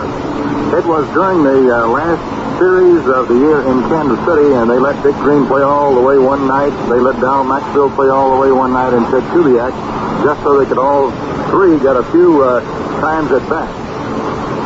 What kind of streak did that break, Monty? How long had it been since that had happened? Well, it had been something like 4 or 5 weeks before anybody played all the way, or since. 2 strikes now, still to Dick Green. Swings, and it's foul tip. Hendricks was dashing toward second base, never slid. And some of the A's have told Monty that they really don't know where to slide on this, with it carpeted almost all the way between first and second base. Campaneris had some words for you, did he, Monty? It particularly bothered him yesterday. He said, I was running along, I just ran out of traction, and I didn't know exactly when to hit it. You know, interesting thing about that second base situation, Dow Maxfield started 5 straight games for the A's and never came to bat once. The A's were behind when he came up every time in the second inning, and he just never batted for 5 games. All right, 2 out on the 9th. Hendricks at first, 2 strikes to Green. All from the set position. Now throws, and Green lines it foul down the line and deep. Out in front of a breaking pitch. Throws it foul and deep. Dick had no home run, 3 RBIs, but because of his back surgery, only came to bat 42 times during the regular season. He was with the ball club for weeks working out before he was finally pronounced fit, okay, and put on the roster. But Dick Williams likes a man like Green in there. He has got team leadership at one time as the captain of the ball club back in the Kansas City days. 2 strikes to Green. Oakland 2, Cincinnati nothing. 9th inning, checks to first base, and it's a high throw, but Perez has no trouble in dragging it down, and Hendricks has no problem in getting back in time. All set again. Green steps in.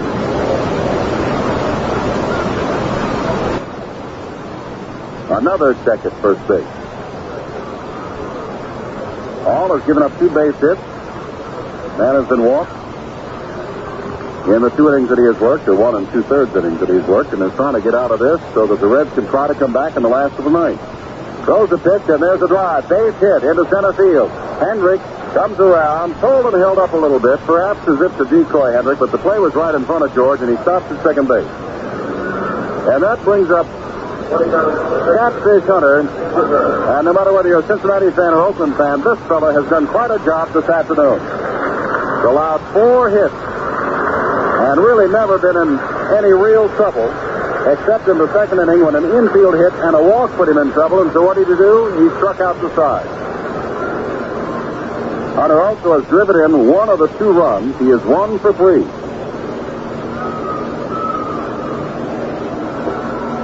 All is ready with runners at first and second base.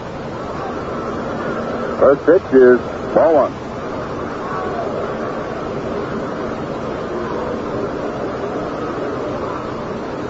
All set, looks like at Hendricks, and throws again. It's up high, and it is quickly 2-0. And Hunter steps out and looks down to Norn, who looks into Dick Williams and says, what do we do now? Jim's going to be interesting to see after the game in the interviews if the story comes out that Hunter has told maybe one time in his major league career about how he gained such good control. He said, I learned to throw well by throwing corn cobs at a hole in a barn in North Carolina. Hertford, North Carolina, back with a pitch outside. Blake Carroll is up and throwing, and now another pitcher goes down to join him, and Bench comes out. Hall to the pitcher. Hunter has missed and has not been around the strike zone. It's not been just off the plate. He has thrown 3 high or wide pitches to Captain Fish Hunter, and it's 3-0.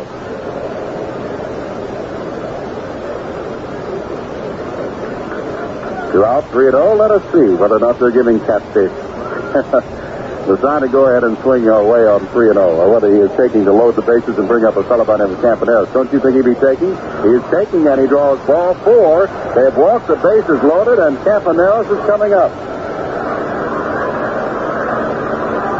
Second walk given up by Hall. Hunter puts on the jacket this chilly afternoon and walks ever so slowly down to first base as Irv Norton trots in to make sure Campaneris knows what they're going to try to do. Sparky Anderson paces back and forth in the Cincinnati dugout. Reds lost yesterday 3-2, are losing here in the ninth 2-0. And the A's have loaded them up with 2 outs, with both their 8-9 batters reaching base. A single to Green, and there's a pitch that's out of the strike zone, up high, and it's ball 1 to Campaneris. Green reached on a base hit, and he walked Hunter on 4 pitches. The pitcher.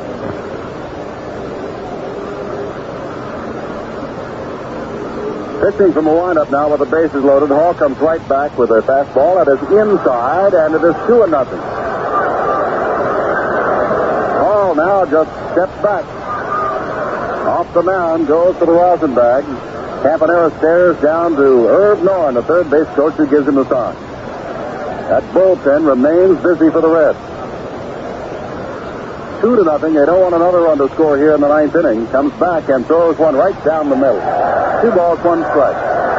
Looks as though Hall then knew that Campaneris would be taking all the way because he had thrown 6 pitches that were not in the strike zone and just aimed it down the middle. 2-1. Campaneris, the right-handed batter, crouching in over the plate. Left-hander Hall throws, swing, and a miss. It's 2-2. Hendricks is at third base. Green at second. Hunter on at first.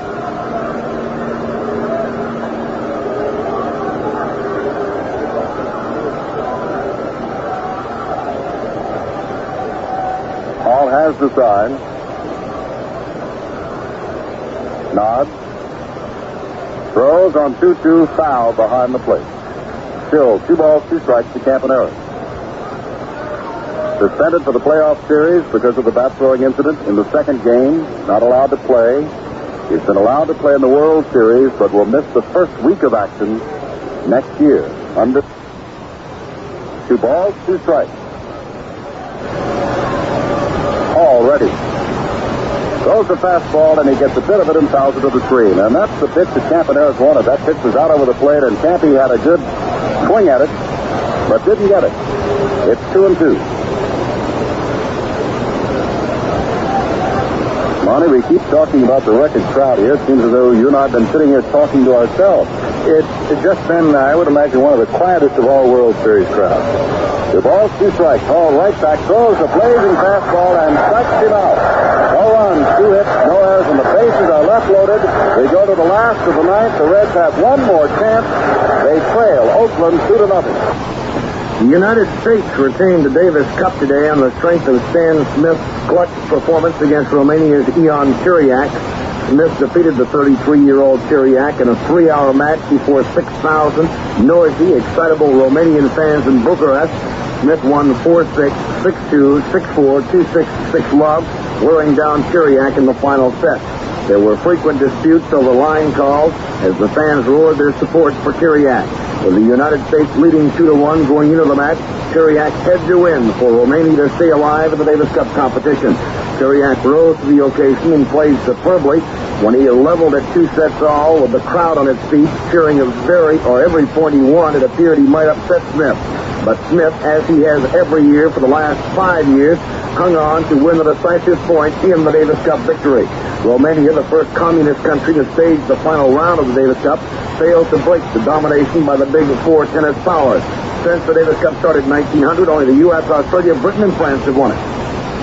Well, we go to the last half of the ninth inning, and the man on the Oakland pitching staff who finished the game more times that he started than any other pitcher, Jim Catfish Hunter, with 16 complete games, is 3 outs away from his biggest win of his major league career. As we go to the last half of the ninth inning, the A's have 2 runs on 9 hits, the Reds no runs on 4 hits, and here's Jim Simpson. All right, Monty, and Perez has been trouble for Hunter today. Drew a walk in the second, single chopped in the fourth, and grounded into a fourth play in the sixth. Hunter pitching, throwing, and it's foul to the screen. Should Cincinnati lose today, it would be their 7th consecutive World Series loss at home. They haven't won a home game in the World Series since 1940 against Detroit. They would like to win this one today. Hunter right back, breaking pitch, just missed outside. Hunter thought he had it. On ball, 1 strike to Perez, with Dennis Menke on deck. Cincinnati was only shut out 7 times all season long, the lowest in the National League. Hunter is trying to do that today. Back again with the fastball. Misses low and away, and it is 2-1 to Perez. A's lead it 2-0, but left and fly back to Oakland this afternoon with a 2-game ball. Perhaps they don't know it, but no team has ever lost the first 2 games at home and then gone on to win a World Series. Back again, fouled out of play. The fastball fouled off to the right. It is 2 balls, 2 strikes. Perez steps out. Hunter gets a new ball. The Oakland bullpen is busy. The Reds bullpen is busy. Hunter looks in for the sign. Ready for the 2-2 pitch. Throws the fastball, line drive, tap, and there's over his glove. The keeper he was playing, and Perez keeps the Reds alive. And now the potential tying run, Menke, comes to bat.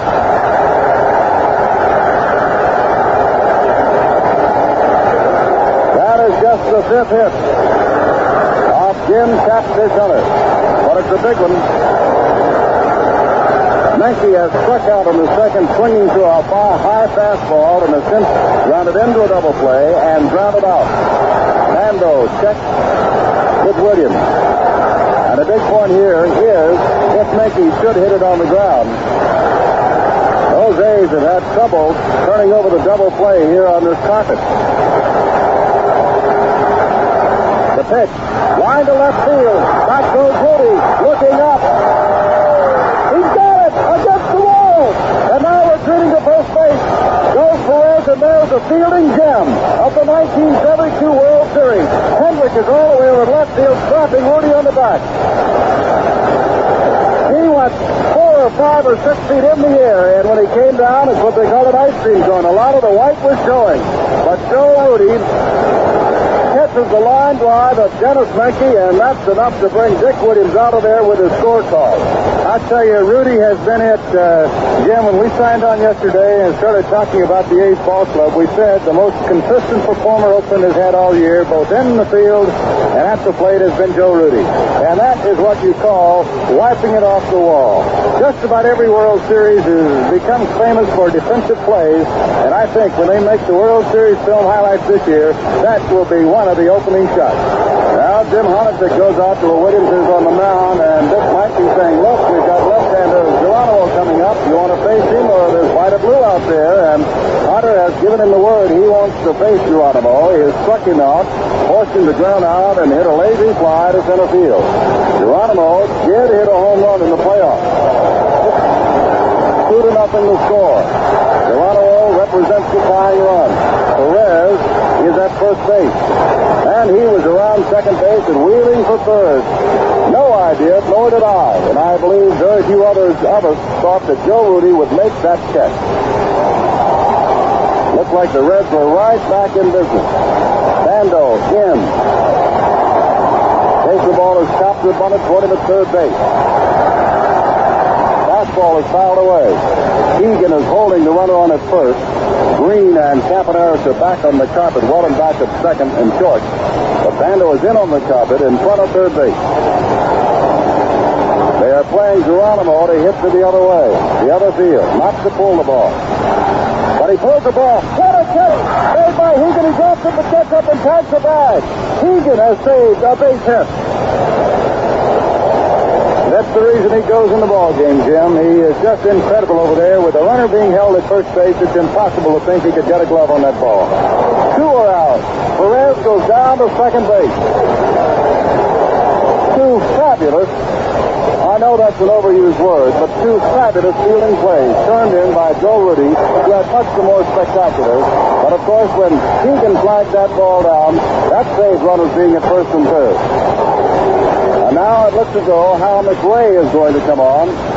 Darrell Cheney not getting a chance to bat. McRae yesterday had a 1 and 2 count, as I recall, on him with Vida Blue, and Blue threw him a little curveball, and McRae laced it to left field for a base hit. 2 out now. Catfish Hunter 1 out away from winning the second World Series game and putting the Reds down 2-0 in games and heading for the opponent's ballpark. Bando raced to the dugout to ask Dick Williams something. Now he's in back of the bag, near the line to guard against the extra base hit. They'll give him the 1 run, but they don't want the extra base hit. Ground ball in the hole right there. Around third base comes Perez. The throw goes to second. They'll give him the 1 run. It's 2-1.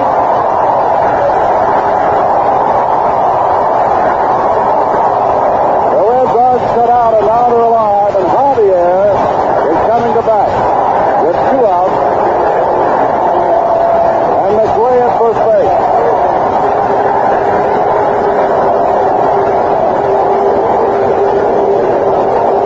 Javier yesterday was up as a pinch hitter and failed to reach base. He rounded to second base. That was also in the 9th inning. To Hunter. Javier only went to bat 91 times in 44 games, and it's slightly over 200, 209. Rose is on deck. Javier becomes the key man. Hunter can look over and see Rose and know that if Javier reaches, not only does Rose come up, but Javier would be the winning run. This is the last of the ninth. McRae right now is the winning run. Beg your pardon, because 1 run is in. 2-1. Oakland lead. Bando comes well in on the carpet, and now Dick Williams is coming out. He may go to Raleigh Fingers. I don't know, Monty. He knows that Cincinnati is out of left-handed pinch hitters.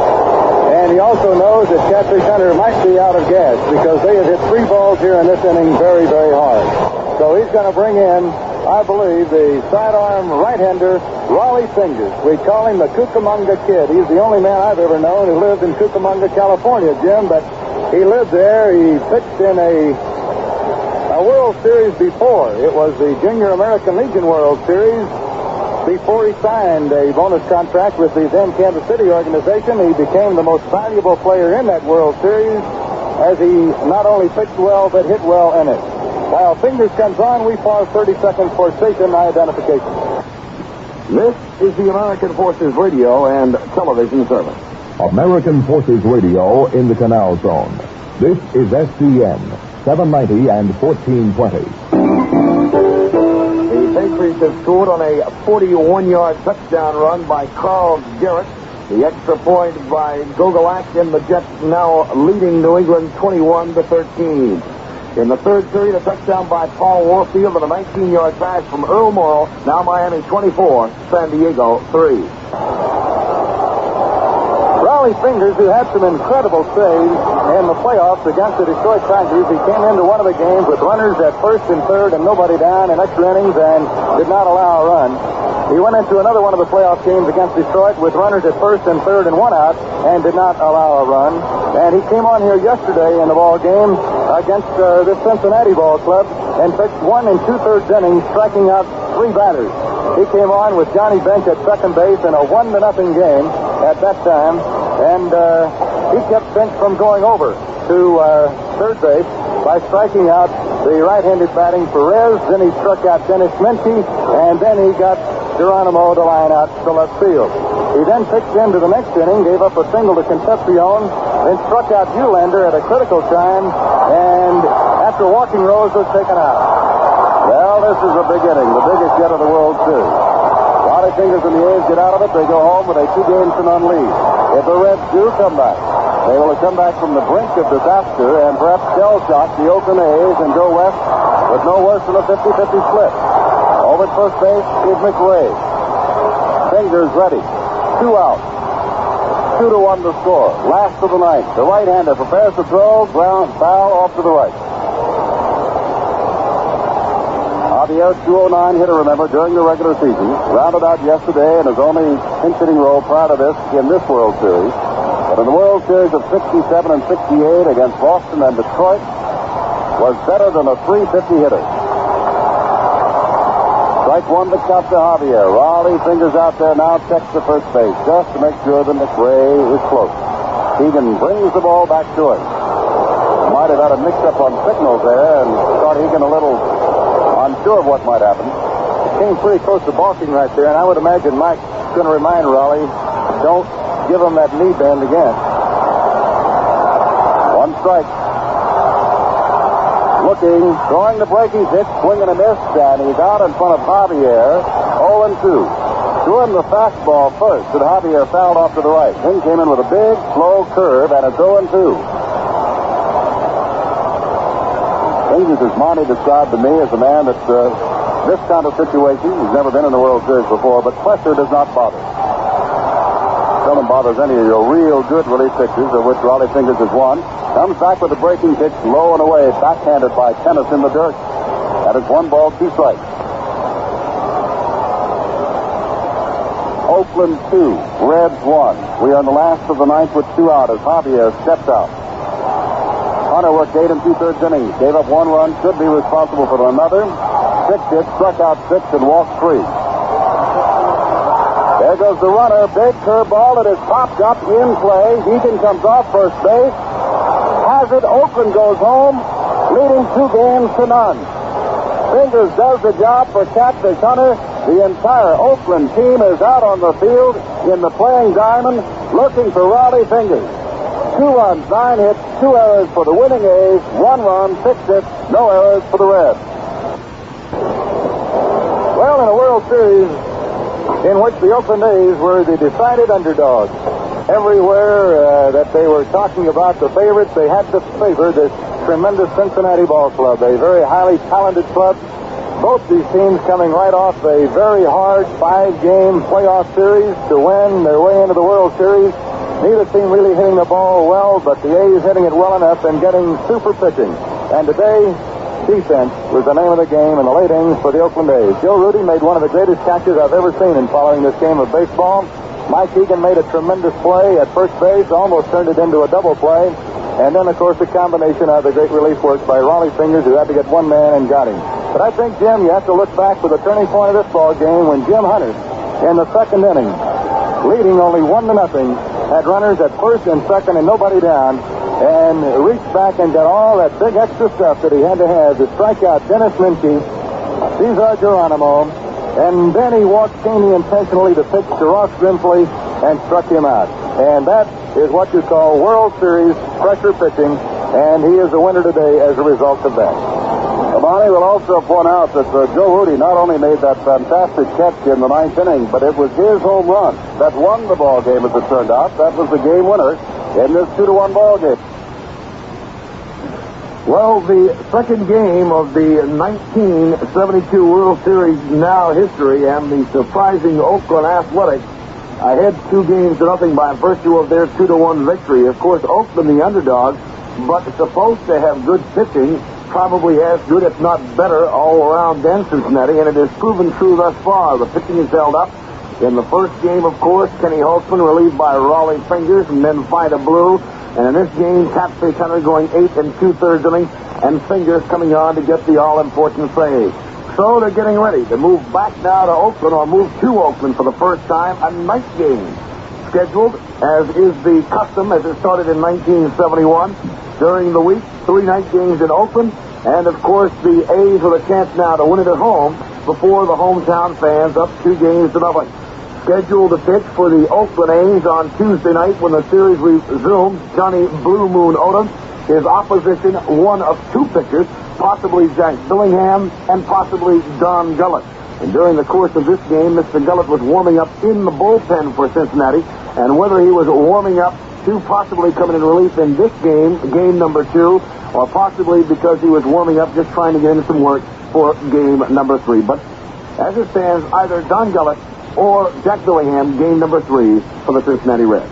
This broadcast was authorized under rights granted by the Commissioner of Baseball, solely for the entertainment of the AFRTS listening audience. Any publication, rebroadcast, or other use of the descriptions and accounts of this game without the express written consent of the Commissioner of Baseball is prohibited. Our thanks once again to Jim Simpson and Monty Moore of NBC Radio. The final score once again, Game 2, Oakland 2, Cincinnati 1. Army Sergeant Preston Klaus speaking along with T.C. Carter, 4-hour engineers Ed Kleinott, Ernie Gamble. This has been a presentation of AFRTS Sports in Washington. This is the American Forces Radio and Television Service.